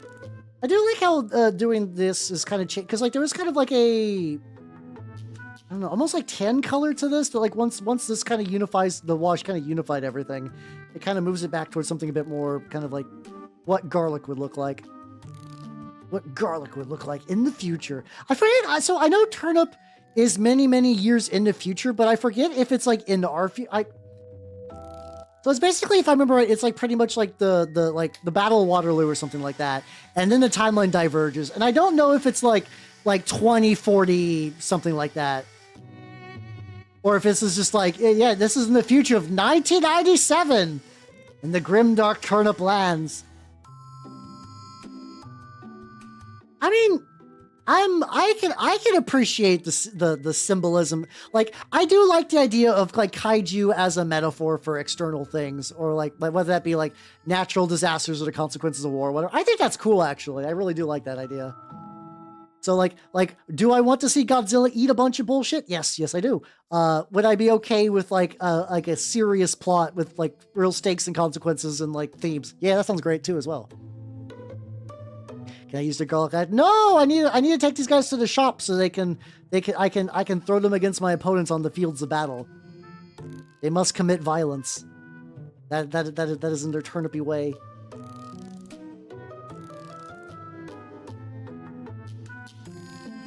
A little extra from the front. He's like darker in the back somehow, and I don't know what exactly led to that. I think like the more white. Also, oh, I think it's also just because that sponge is getting kind of clogged up. Oh, that's probably what's going on. Yay, there we go. 2 more to go. Doing an entire unit of these lads. I could take PTSD and Survivor's Guilt. Not for myself, but I mean like in a movie, that sounds cool. That sounds neat in a movie. Yeah, I've heard nothing but good things about it. I've heard nothing about good things about it. Like I think because like even the director was like, he was at some like award or something, or like he was at somewhere, and Steven Spielberg went up to him and was like, "That's a good movie, yo," and the guy's like, "What the fuck?" Like the director was like, "What the fuck are you talking about? You're Steven Spielberg. Why you, huh?" I love that kind of shit where it's like, "Yeah, you're doing it, buddy. You're getting recognized for the cool thing you did. Hell yeah, that's nice. Good for you." I don't know the guy. I don't know the director much myself, really, but like, fuck yeah, let's go. I like it when talented people get rewarded. Yeah, by talented, I mean, yeah, people put the work in. Hey, it's all good, Elgon. Have yourself a good night and take it easy, yo. Have yourself a good rest.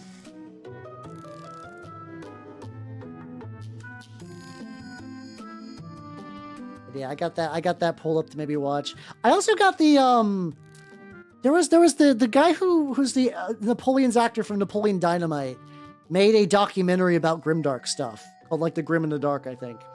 And I had that like on preview, like not preview. I had that basically like pre-ordered fucking ages ago, and it actually came out recently, and I have not sat down to watch it yet.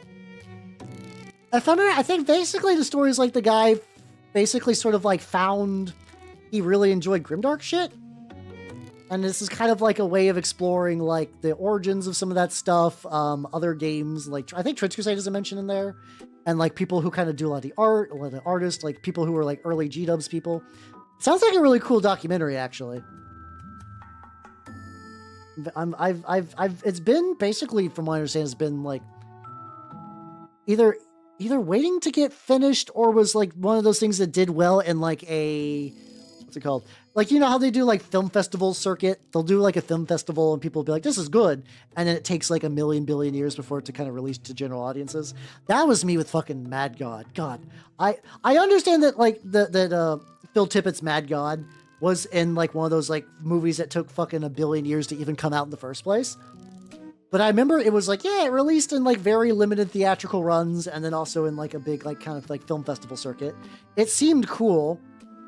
And then like it took forever. And then eventually it was only available on Shudder. And I don't know if that's, I think you can now actually buy like a Blu-ray copy, maybe. I'm assuming the Blu-ray isn't like shot up in price. I want to watch, so I watched it and I enjoyed it. But I watched it when I was sick and I had like the most pounding headache the entire time. Which probably added to the mood, not gonna lie, but at the same time, like, I would like to watch the entire thing without being in immense fucking pain. Not that, I mean, it's like one of those movies that there's no dialogue, it's all like noise and spectacle and whatnot, which is cool. I could appreciate. I think it might be some speech, not like a huge amount. But like, I would like to probably watch it again where maybe I could like really, not that I wasn't focused, but maybe I could have more of my brain active at the same time. Oh, ooh. God, who would ruin the sanctity of a goth bar by spiking the drinks? That's fucked up. That's fucked up. Oh yeah, don't worry. I got my Saturday night box in, so the Chunky Boys will be happening at some point. I just got to put together basically everything from the box. Ideally, I want to see if I can get like at least the Centaurian done, maybe by Thursday. If not, maybe by Sunday. I would like to get started on that fucking box. I need to get started on that box. If not, I will never finish it. I'm not gonna do what's it called? All the Mark II bodies are just gonna be for like when I need Mark II bodies. Like I'm not gonna build all those at once, but like, you know, everything is like the Saturnines, the quad battery. I will be using some of the Mark II bodies for like Ashen Circle and maybe some breachers, maybe. All right, so this is gonna go away. So, follow right now.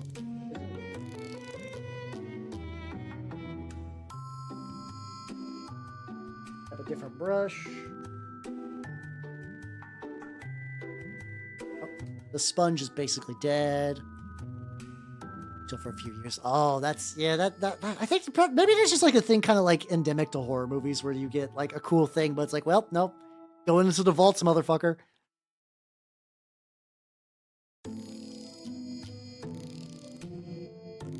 All right.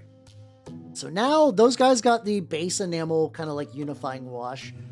I don't think they need any other, like, I think the dry brushes underneath is still kind of get into the highlighting I wanted to do. Oh, if you got another bar, that's not so bad. That sucks, but not the worst. Yeah, I'm gonna get this rinse. I need deep wash on the enamel brushes. Like I said, there's no like easy, like let them soak in stuff and they'll be fine. I think you're just supposed to let them soak in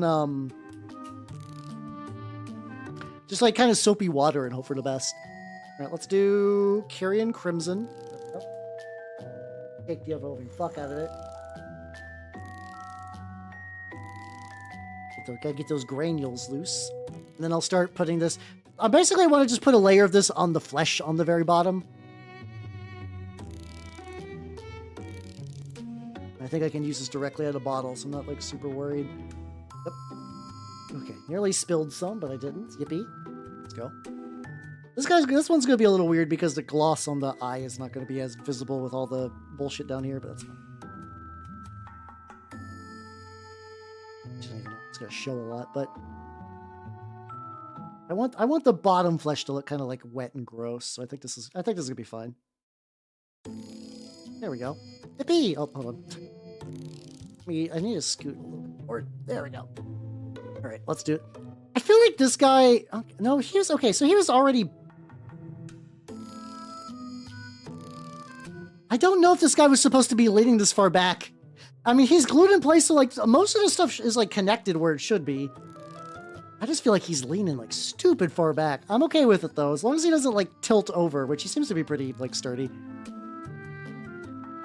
Is the other bar also a goth bar though? Not you mention it, like, or is it just like another bar you can chill? Either way, I'm glad you found a second choice. Hell yeah. Bits. Go. I like the implication that underneath their flesh is just like weird glistening flesh. Hey, it's another goth bar. Let's go. I know, like when I last checked, which has been, I think prior to COVID, so I don't even know if this place is still open. I just remember that there was a goth bar, which I think it had a Rocky Horror Night. Because, yeah, where the fuck else are we going to have a Rocky Horror Night? Big shake, because I need a couple more. Is it before? Okay. So you just got, wait, so like, you just got some like goth experts in your family? That's rad. I am definitely in a family where like my adopted, oh, I'm probably the closest thing to a goth in a lot of ways outside of like, I think I have an adopted cousin who is like, not necessarily goth, but kind of artsy, I think. Which is like that, like she's like one of those scenes that I think probably like maybe touches tips with goth stuff, but like is not explicitly like that. I like how I'm saying this like it's a thing. I just like spooky shit and I wear black clothes sometimes. I'm not even really a goth. I was definitely like mall goth most of my life. I think I need to extend it a little bit past the flesh. Just a tiny smidgen. I go too much past the flesh. I'm not super digging it. I'll leave it. Oh. Ooh, there we go. My secret blending tool, my finger. No, I'll leave the rest of them like that. They'll be fine. This is mostly just because this will kind of dry and add some like granule bits, and hopefully this doesn't drip too much. It looks like this is thick enough that it's like mostly staying put.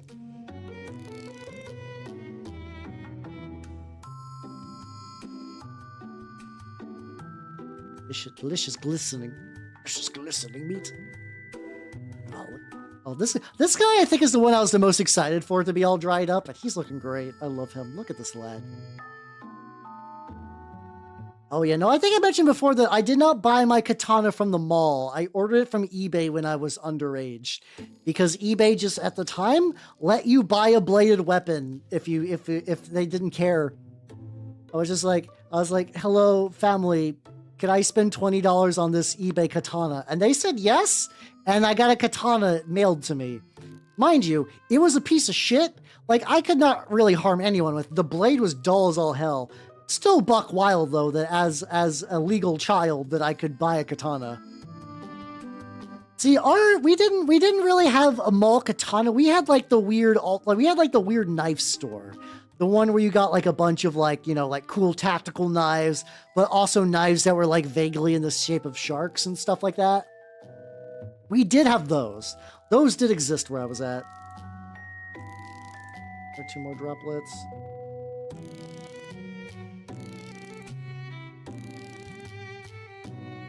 I'm jelly to get the official like get a katana from a mall experience. Yeah, I mean, stuff wearing black in the summer isn't that big of a deal. I know in theory that like, you know, colors like attract and repel certain amounts of light. I've never been like inconvenienced by wearing black in the summer. That would also not be an inconvenience by wearing any clothes in the summer. That'd be fine. Oh god, yeah, no. Hopefully that thing just didn't explode, because that could have also totally happened. Go.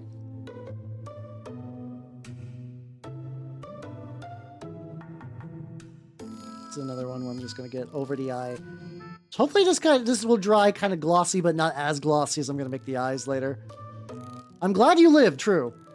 You're like, well, good news, Hal. I live. Bad news is I've been typing with my toes this entire time. You never know. Yeah, mine was like, it was funny. It was advertised as like stainless steel katana, but it came to me rusty, which I'm like, wait a minute. That doesn't add up. That's not how stainless steel works, you motherfucker. And like on one hand, I was like, this is not the katana that I was promised, but then I was like, you know, I was in middle school and I should have known better for the initial purchase, but I was like, oh, I bought katana eBay for $20. Of course it's a piece of shit. And I still did like sick poses with it in the mirror, don't get me wrong. I technically got my money's worth out of it by just being just like a dumb teenager. Oh, I mean, Nazgul look fucking rad. I keep looking at the stuff for the Middle Earth strategy battle game every now and then. Like, I know there was like a big edition rework, and like I haven't super looked into it, but like I do got a bunch of Mordor orcs and stuff like that. I could make that real. I did see also there's these like really good looking hill trolls that G-Dub's released, but they're one of those like quote unquote expert kits, aka it's 2 trolls that are on 50mm bases sold for like $80 on the G-Dub's web store because they decided to make these fuckers resin. I'm like, fuck off. They look nice. I do like the way they look. I can maybe post them later. That's like way too fucking much.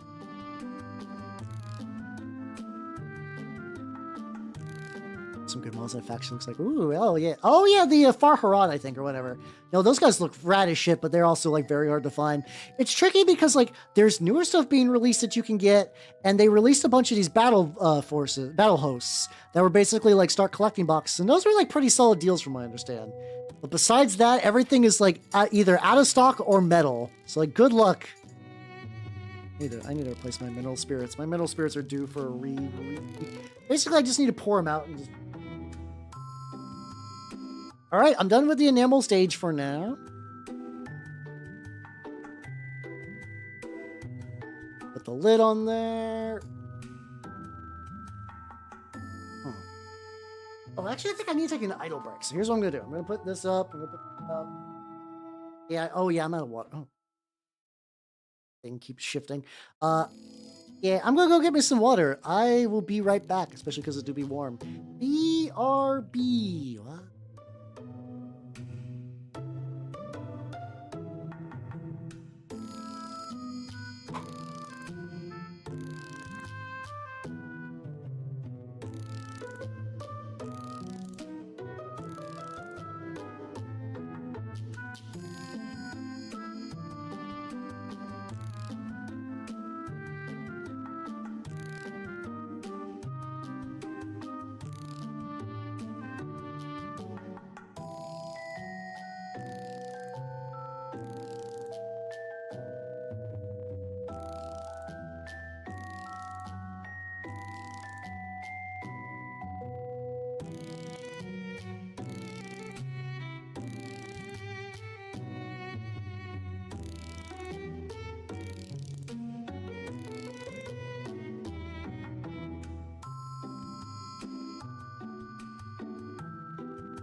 All right, I'll be back. Ugh, there we go. Scoot some stuff over. I got me some water. Lads look like they're not quite dry, but I think I can at the very least start applying the gloss to the eyes to make them big shiny. Yes, I'm making piss. I usually don't give like also that's old shop. Thank you. Oh no, the layering is weird on this layer. Thank you for the sub. Thank you. There we go. So I need to do like one quick desk adjustment. Don't mind me, everybody.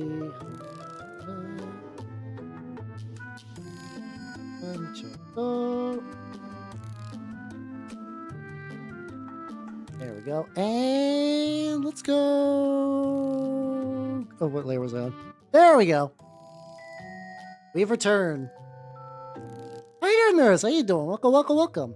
I will only admit I'm more of a 40k person, but like I used to do Age of Sigmar back in the day. Fantasy seems cool. I like the bits I know about it. I just haven't really got super into it yet. Like I gotta read all the Gotrek and Felix books at some point. I own them physically. I just need to sit down and read them. How you doing? Though today I'm actually working on Turnip28. So here are my various garlic lads. You're not human. No, I'm an elf. Wait, you can't even see my chest dog. Hold on. There we go. How you doing though? Yeah, no. This is I'm a chaos painter in general though. So this is real chaos hours here. But yeah, I'm working on some Turnip28 lads, and they're turning out really good. Actually, let's get closer to them. So what I want to do is I want to eventually put some dirt on their base. I mean, actually not dirt. Sorry, I want to do like a little grass tuft. Yeah, I was very lucky that somebody just went and traded the entire like 3-part set at my local used bookstore for like $15 total. Yeah, I don't know if anybody there knew that. I don't even know if they're necessarily worth anything. I just know that like those tend to go out, become hard to get after a while. I'm still a little upset that I missed the Lords of Silence special edition, but also even when it was new, it was like kind of too expensive for what I wanted. I'm gonna use my big thing of I am a big like Death Guard were my first, but I think my favorite are Word Bearers. I love me some Word Bearers. They're fun in the Heresy. I also enjoy Word Bearers in 40k, but I also understand that once Word Bearers enter 40k, they stop being interesting protagonists and start becoming mustache twirling jobbers. Like, listen, even in books against other chaos factions, in Lords of Silence and the Sons of the Hydra, Word Bearers are still the antagonists that get dunked on in both instances. Like, it just keeps happening. It's just like that. Hey, let's go. Yeah, get you some deals, yo. Start applying gloss to everything.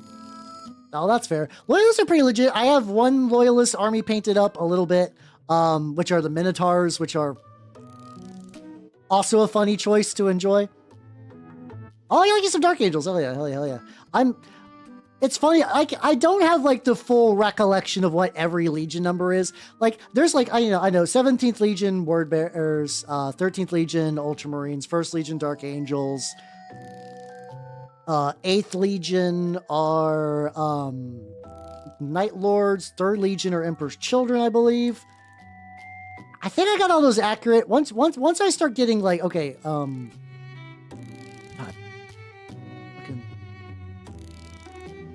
World Eaters. Maybe I'm probably mixing up one or two in there, if I'm going to be honest. I'm there we go. He's getting the gloss, which looks like he's got cataracts. There we go. I'm gonna set him aside right now while he's drying. Yeah, I don't know. This guy doesn't have any eyes. That makes that easy. Yeah, I'm taking the guys, making them extra. The funny thing is I actually really like this way this looks.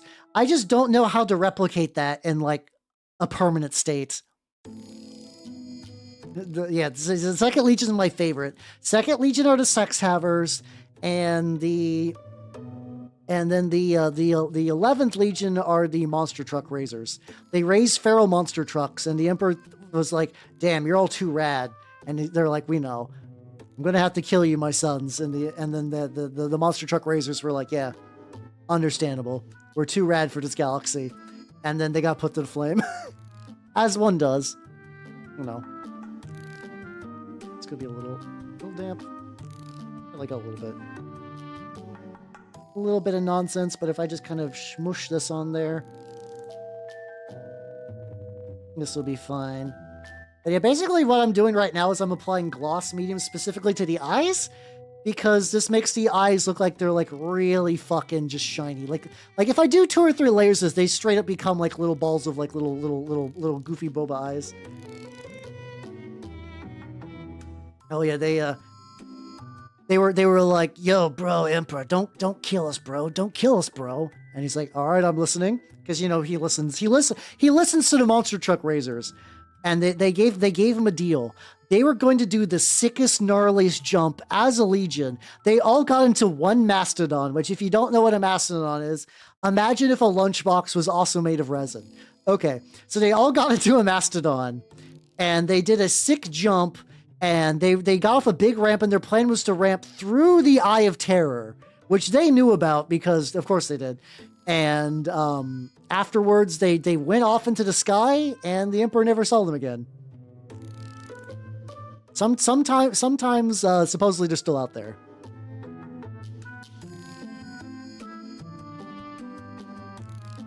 Yeah, no, I would not. I would definitely not make it for the Dark Angels, yo. All right. There we go. I have to say, dial back the RP a wee bit there. Dial it back a wee bit. Yeah, you know, cause like, you know, it's like it's the what was it called?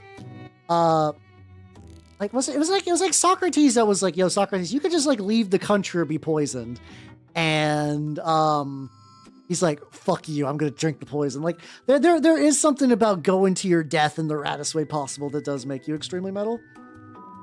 So yeah, it's exactly like that. And you know, this the Sex Haver Legion was expunged because they discovered Sex 2. And the Emperor was afraid of making Slanesh 2, so they got killed pretty old. They didn't do much of note. It was sad. They basically had one good run discovering Sex 2, and then they were also killed. But the problem is they didn't get to have a cool death because they were too busy having Sex 2. And then the Emperor just kind of like kicked down all their doors collectively and set them on fire with Dark Angels and the Space Wolves. Real tragic, yeah. No, you're allowed sex. It's Sex 2 that you're not allowed. The forbidden Sex 2 is too powerful for even Astartes. Even the Custodians were not allowed Sex 2, though they knew about it in the scriptures. Oh, 100%, yeah. It's like, I think that happens anytime. Like, anytime you ever hear a story, like, someone's like, yeah, I was feeling bad, and I decided to, like, jump off of a building. And, like, I figured this would end it all. But then they were like, as soon as I leapt from the side, they were like, oh, no, I regret everything. No, I don't want to do this at all. Actually, this is, and then, you know, not having a good time. I mean, the people who do this live, but, you know, they basically, like, snap, like, every fucking bone to learn this valuable lesson that, don't jump off of buildings. It sucks. Jumping off buildings is bad. Don't do it. Don't do that. There we go. What is Sex 2? I'm sorry. The secrets of Sex 2 were lost when the Sex Havers were killed. That's the inherent tragedy. Maybe if humanity, once they were psychically ready and embraced Sex 2, maybe things would be different in the galaxy. So, out of all my bits, I think this is one of the stupidest ones. I feel like every time I say that. Do I read? I read a decent amount of 40k books. I am, what's going on? I'm currently reading Day of Ascension, which is, I think I got retitled as Cold as Spiral Dawn. That one's been really rad though. I've been enjoying the fuck out of that book quite a bit. I just like Peter Favarelli's books in general. Like, his stuff is just really, really, really good. Unfortunately, I think this is the last of his comes in audiobook form. So I like, and he's got some anthology collections, but all of them are ungodly expensive because, of course, G-Dubs only released them once in like a big old fucking deal. Like, I can get digital copies of everything, but if I'm going to buy a book, I want a physical book. Audiobooks, I don't mind being digital because they're kind of already inherently digital.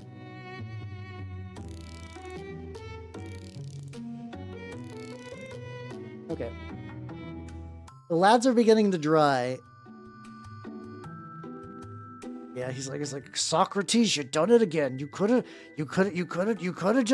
just left. Now your insides are on fire. Like guaranteed. Oh yeah, no, there's a like, I think it's like, I don't think it's like super common, but I think a decent amount of people survive jumping off of like a couple bridges and whatnot. Because on one hand, the water doesn't like will kill you sometimes because like, you know, if you slam into water hard enough, it's functionally concrete. Where people are like, yeah, water's like a video game that if you land into it, you'll be fine. Socrates' face, yeah, because Diogenes was just fucking rad. He was the lad, indeed. But yeah, no, yeah, there's like, it's amazing because like the body is engineered to not die. So sometimes it could do some like real bullshit survival bullshit, even if you don't want it to. And even when you don't, even when you change your mind midway through, you know, it's still gonna like not be great. You know, there's a reason why recreationally jumping off a building. I guess that's parkour. I was like, there's a reason recreationally jumping off of buildings isn't a thing. Like, I guess it is. I guess unironically there is, but still. Know that. Okay, so these are gonna take a bit to dry. Once again, though, I really like the way these in between stages look. Like, look at this guy. His blind ass ain't seeing shit. I think what I can do, though, while he's drying... Let's get...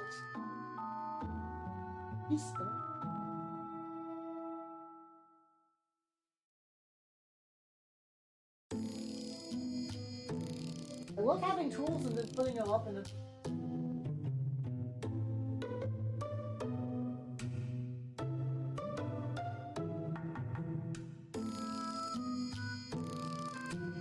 Oh, there we go. I found the bear I need. So, what I'm going to be doing is I'm going to take this. I'm going to take regular glue because other glue tends to make it, like, kind of dusty, and I don't want that. Oh, okay. This guy's base is shiny because it's, like, leaking. Oh, yeah, we got that flesh leak. Hell yeah. Alright, so yeah, these are just, like, worn, ragged tufts of dirt, of grass stuff, I mean. Normally I would just rip them off like that, but I don't know what's going the fuck on. Where people hop off them because of shit. Oh yeah, because at that point it's just a cry for help, and like they want someone to help them, which is sad, and I just hope those people do get the help they need. Yeah, these usually you can just kind of like easily peel them off, but I don't know what's up with this batch. I don't know if like the glue was formulated weird. Yeah, I'm just gonna do that, and, you know, just like a little, probably not more than like 1 or 2 per base.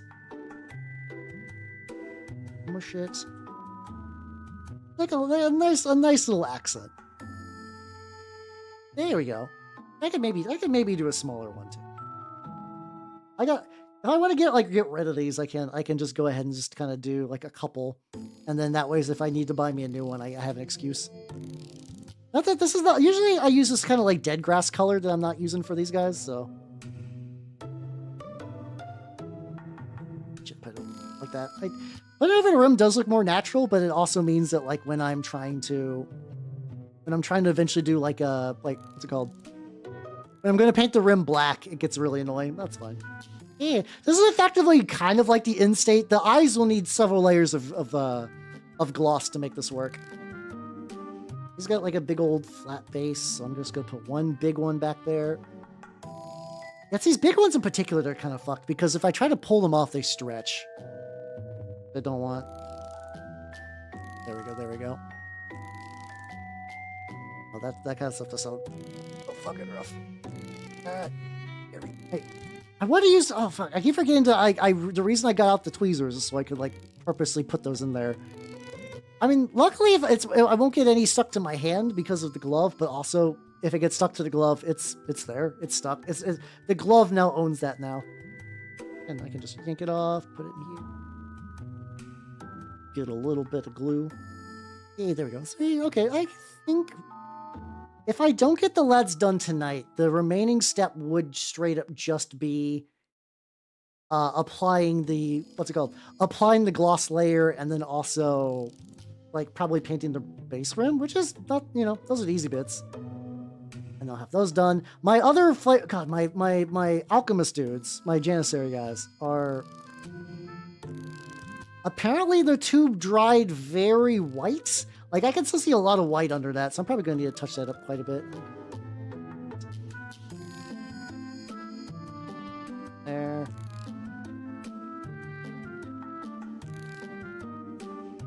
There we go. Lads. Yeah, I'm trying. Like it's sometimes like is legitimately like getting a nice looking base legitimately really enhances the model. Like that's why I'll never get the people that are like, I just want to do black rim bases and nothing else. It's for me, just making the base like a little diorama is always like one of my favorite bits. So yeah, just like you could get these like in like a big old pack and they'll last you a decent amount of time. Like I'm doing like 2 at a time. I'm still gonna have plenty to use. I'll do another one for you. This one I feel like actually could just get away with like a single one. Oh, the glue is getting on here though, which I gotta be a little careful about. And this one's got a little canyon, so I can put. Do I have any mediums left?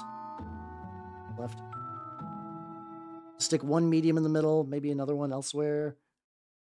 Yeah, these normally these two come with little sticky pads, but I will say that like the sticky pads suck. They're not bad, but like you know, any amount of glue will significantly make this like way sturdier. I was originally tempted to actually put some of these on the bottoms of them, and I could in theory, but like I don't think I'm gonna. Small one to the front. I really don't know like why these are extra sticky though. Like these usually these like super you could just like peel them off with like 0 effort, except for these. Like I have a couple of I about said flavors because I have let's see.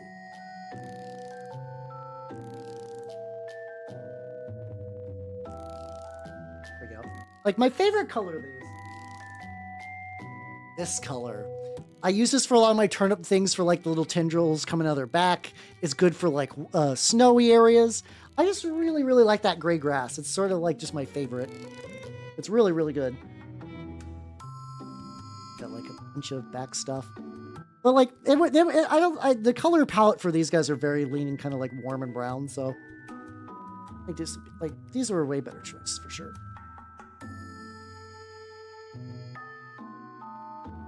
Add one to this little alcove. Especially because like the more I do this, the more I can kind of like I like using cork, and I've been getting better at hiding that cork looks like cork. With using like plaster and kind of like filing it, and you can chip the edges and do texture paste. But like anything that I can use to break up the shape of this is cork. Really helps the end result. Yeah. Oh god, it's like the shiny stuff kind of pools on the bottom, and I don't even think that's a bad thing necessarily. It's just very funny how it's like I kind of really love that effect though. I kind of like the way those eyes look. They're eventually gonna actually, hold on. So this lad, is pretty much the example of what this is gonna look like with 1 layer dried. Which is looking pretty good, but I need multiple layers to be dried first. This guy's only gonna get like 1 medium in this side, maybe? That might be it. Let's come on, please. Go. Just gotta do these a bunch, and then yeah, I guess I do. I guess I do kind of want to go. Like so lumps are a unit in turnip that like in theory you're not allowed more than 2. I don't know if running 4 lumps would be broken or not. They're really sturdy units, but like they die to rough terrain stupid easy. And eventually, because they're 1 unit and they don't get a lot of attacks, they can be juked. Like, not juked. Sorry, you can tie them up. You can gum them up pretty easy.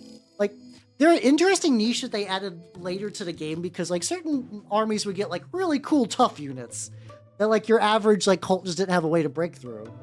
But so he made a unit that was really resistant to individual attacks. But the more just like rapid fire attacks you could do, like the more volley of fire you could throw at them, the easier they were to kill.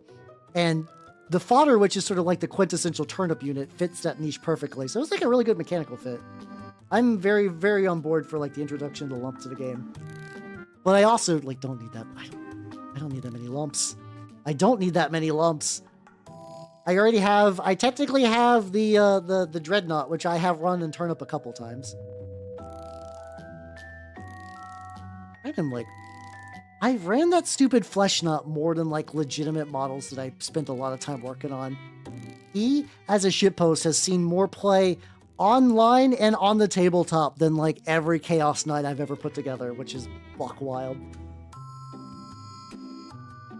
This guy, maybe just one at the top.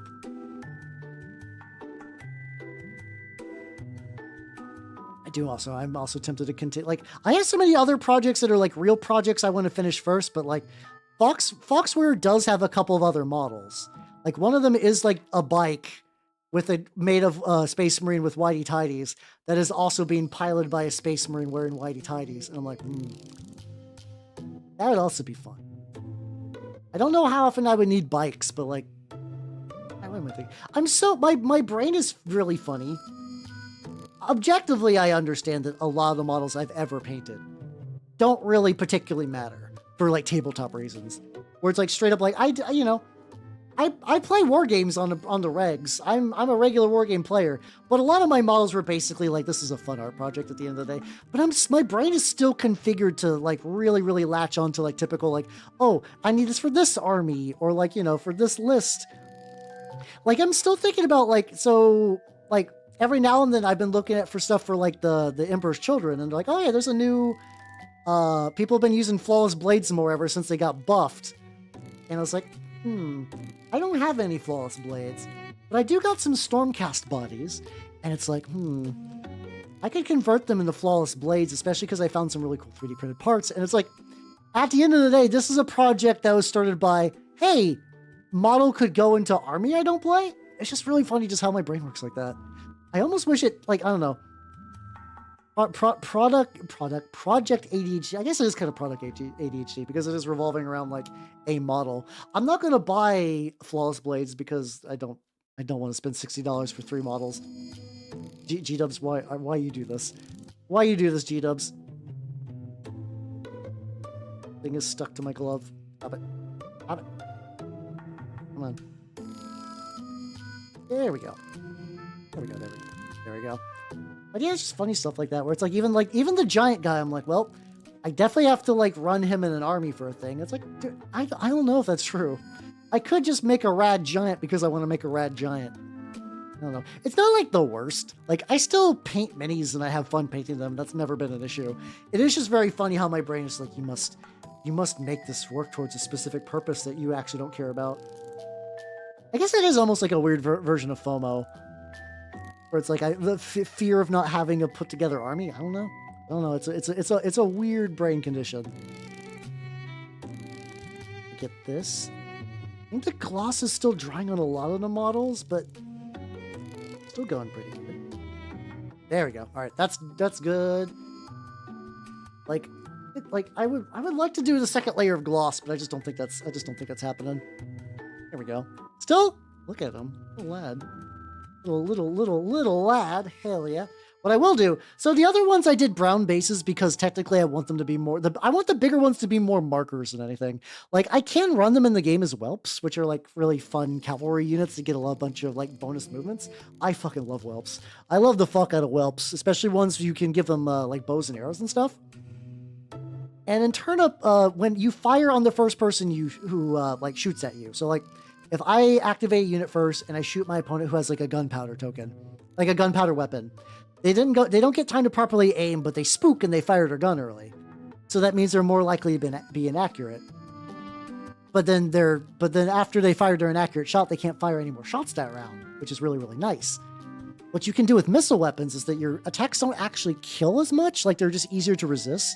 But you can say like, shoot a model, they blow their gunpowder load, you skitter off to the side of the board, and if someone tries to shoot them, you can still shoot back. And every time you shoot and like successfully connect, like you don't even have to deal damage. All you need to do is successfully connect a shot. You give a panic token, and that's really determines like whether like the opponent like scoots across the board, or especially the big thing if you can like rout the opponent by if they make a panic check, fail, move a couple of inches, and your guys manage to catch up and just sort of like the old sweeping advance rules. Like I know modern 40k I don't think has that equivalent. I think Horse Heresy does. I think in Horse Heresy you can like lose your composure and a guy can like catch up to you and just like wipe out your unit. I don't know how often that happens because Space Marines. that's been the kind of wild thing so far. So like, technically, I know Lost in the Dam is still like mostly Space Marines, at least the list I ran. But like comparing just like weapon skill charts have been very interesting because like I have not played 10th edition, but like I've read 8th through 9th to some degree, and like logically it's also, like I said, it's kind of very similar to Age of Sigmar, where it's like I understand how the mechanisms of that system works. Where it's like, oh, okay. So like a model will have a +2 to hit, and that's always going to be a +2 to hit unless there's like an ability that modifies that. I have to deal with the fact that like weapon skills and stuff like that. So like my guy will get in melee with my opponent's guy, and that will change how that works. And even like two evenly matched opponents will basically hit on a 4-up.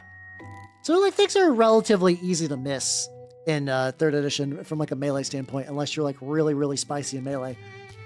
But that also means like, and like I guess this is fluff accurate, but like, man, if a Space Marine just like gets up into your like guardsman's face, like you're fucked. I had a really unfortunate thing where like I did not realize how much armor a Dreadnought had, because and that was one of the editions where Dreadnoughts are like, they move like infantry, but they're sturdy like vehicles. And I was like, oh my god, my Chaos Spawn, they got strength 5, and they got a bunch of attacks, they could probably pierce a vehicle. Not realizing that from the front and sides the Dreadnought's armor was 12, making it literally impossible to do so. There's apparently also some like really weird jank charge rules, which I'm getting just so many like it's weird because I think like foundationally the systems aren't bad per se. Like there's modern games that play a lot smoother and do a lot more stuff. 3rd edition isn't like terrible though, to a certain degree, but there's just so many like little like gotchas and just like little like goofy things that you're like, why did you make this a rule? You're like, the base system is like pretty easy to grok. Like it's actually like not that many. God, I hate that I have to clarify grok not for the fucking AI thing, but just understand like the older terminology of grok. I've been enjoying it so far. I've been enjoying 3rd edition so far. It's been to date the only game of 40k that I've played. I've not played any other editions. I know each one's got their strengths and weaknesses. I wanted to try, like we were talking about with the friend I play with mostly, and we're like, okay, we would like to try an older edition of 40k. And I was like, well, 3rd edition 40k lets me use the Chaos Codex, which is fucking baller. I love that codex. And then I got to play Lost in the Damned, which are like two things that I've always like looked at, be like, oh, it'd be nice to play this, but no one ever will. Like if I never played another game of 3rd edition 40k again, I still got to do the cool things I want to do. Like I still really got those like really, really nice, like kind of like bucket moments off of my list. But it's been neat. What I want to do that I just don't think I'll ever have time for because I have a billion other things I would be better use to spend my time. I want to take the rule book, and I don't want to necessarily rewrite it. I just want to like chop it up. I want to take the parts that are like, they keep us doing this where it'd be like, there's a rule that's like, oh, this like, I'm looking for a rule that pertains to damage. I'm in the damage section and I didn't find it there. And you find out because earlier they put it in the shooting section for some reason. And you're like, but why? I would like to kind of like use like modern reorganization for like, oh, this is how you like lay out a coherent game and just take those existing rules. I think you could do something like pretty nice with that. I'm also curious, like, I know some people have tried to do, I know like retro hacks are a thing for like RPGs. I wonder, I assume to some degree they kind of exist for wargame stuff, maybe. Where someone's like, I like 3rd edition, but I want to do some like house, like a house rule variant. Because like Mordheim has that.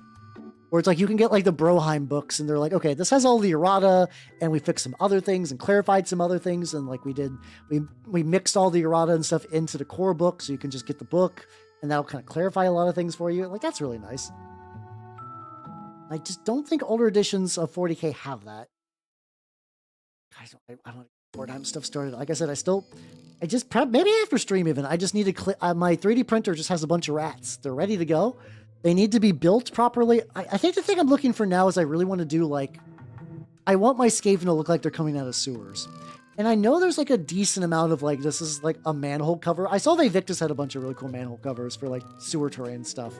That's what I need to do next. I need to get some really bitchin' sewer terrain. Not terrain, sorry. Like basing bits so I can put all my rats on them because I want to go Skaven, but I want to go Clan Pestilence because Clan Eshin just does nothing for me. I'm sorry. Like ninja rats, neat idea, but whenever I look at the lists and the builds and stuff, I'm like, yeah, those were another option I was thinking about too. Those seem pretty legit. Like whenever I just think about like trying to like customize my guys, I'm just like, I'm not feeling any of these. I'm feeling nothing. These don't do any. This doesn't do jack. But pestilence though, I can get behind. All right, buddy. Here is my lad. I think I can maybe do like a little bit more. How far back into the bin did I? Yellow's right here. I think he just needs a little bit more yellow around the eyes, and he's gonna be like pretty baller.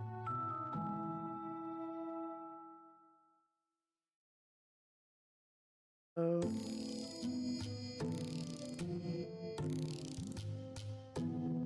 Yeah, just kind of get around the edges. I just want it to look like there's like a slight glow.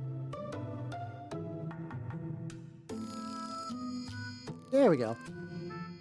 There we go. The goopy guy, yeah. I'm like, consider this guy's basically like recycling a bunch of parts I didn't need into a coherent model. I'm very happy the way he turned out. Still not jazzed that I decided to do that decision. But otherwise, everything about this guy is like, mwah, chef's kiss. The lad. Hey, say hello, Turtle Sages. How you doing? That's a bunch of models I got done. I've been working on my turnip lads, and they're going pretty good. I think their bases need to dry a little bit. I'm gonna go back to you, Chucklefucks. Yes, I do. Orange is starting out fine, but we need another layer of this.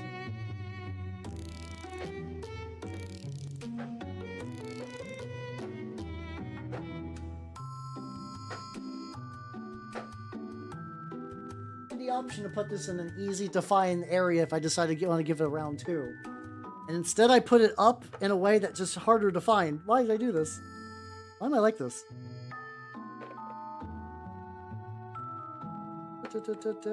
Greens. I don't need greens. I need my orange, which I have. Oh. Blues. I got purples. I got skin. I got purple. I got skin. I got bone. Skin. I got sand. I got bone again. Did I leave it on my desk, maybe?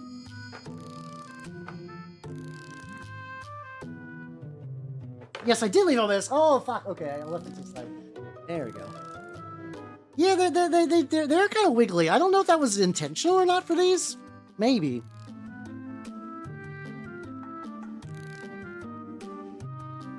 Yeah, let me set that aside. I'm still trying to do the thing where I'm trying to put up the paints immediately after I use them, so I don't want to, like, really let those get out of hand, but by the same token, I need to, like, keeping them out kind of made sense at the time. Do so this is getting into the little like areas around the metal and stuff, which I just did not get last time. I do like these guys though.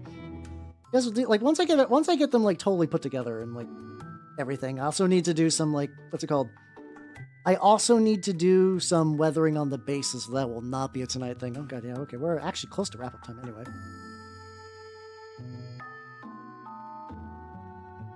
Got my Sultanate stuff, but yeah, I wonder because like these were for ironically these were for the Bestiarm Alchemist faction, but they were kind of leaning. I guess I'm also kind of doing the whole like leper sort of thing, but I think they were more like, yes, we're fucking ourselves up on purpose, and I'm kind of going to more like, well, you're fucked up and you're gonna die. You want to turn into a monster and like wreck some heretics before you go? Yeah, hell yeah! All right, drink this. Drink this. This is the juice that makes you punch heretics hard. Oh, that's also one really funny thing about this Genestealer cult book. Because they're cultists and everything, multiple times in the book, the Genestealers will actively call like Imperials, just like typical like God Emperor worshipping people, heretics, and it's the funniest shit ever. I love it. They're like, die heretics, and it's just like this is just like a preacher. I mean, communicants are very specific, but you're not that wrong. It's a similar idea. Where it's like instead of eating like because I think when you do oh fuck I never actually got that rim for this guy. The people that become communicants I think are generally willing, and I don't think they're necessarily like sick. I think they're like I think you actually kind of have to be sort of healthy so that you could even like survive to justify the attempt of giving it a go. I think so. It's been a while since I looked up communicant lore as a filthy, like hell faction guy. Did put it up this time. I was like, where did it go? I was like, oh yeah, no, I purposely put it up so I could know that it was put up. Why's my brain like this? I could also have, like, when I've been doing this, I think I just got used to the fact that, like, the green for tubes was just really nice and easy, and now that I'm doing, like, orange and not green, where I'm gonna have to, like, layer it a couple times and then maybe use some, like, yellows and some stuff. I've gotten used to the glow of warpstone. I have to actually, like, put some effort in now, which is fun. It's a fun thing to try. It's not too bad, especially because, like, the more I layer, the more, like, it's still, like, pretty bright. And I can always layer more white over this too if I want this to really look extra spicy. So I'm not using, I usually don't put these on the wet palette for this kind of thing. And it's like immediately drying quick, which, I mean, I guess that makes sense. That's kind of what it's meant to do. Get on here, dry quick, and then look legit for little Timmy who's doing slap chop stuff. Felt mean. I actually found that I played a couple of games at 700 and I struggled. Like, I just don't think I have enough cash monies for all the stuff I want for 700 Methodius. Like, I think I was basically running 2 anchorites and some other stuff, but I basically had, like, no money for, like, anything else. So I got fucked hard on board control when I did that. Now, if a person doesn't know how to, like, control the board and just, like, lets you kind of murder them, that's going to be a bad time for them. All right, I think with this, I think we're done for tonight. Yeehaw! Let's go to the chatting screen. Let me also... That's good. Good to go. And pause the music. There we go. And let's go to the chatting screen. Wow.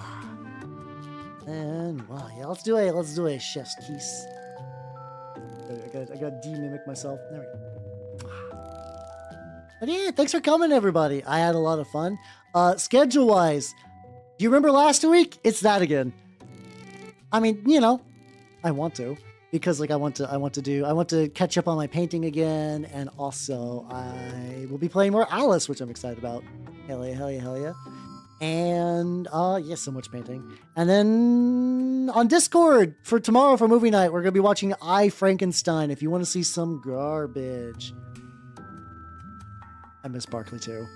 I could play Barkley again. I'll play Barkley again, but I need to give it, like, a pretty good weight. I got to give it a pretty good weight on that. But yeah, everybody on the YouTube side, I will see you all later. So bye, YouTube people. Bye-bye. And let me see who...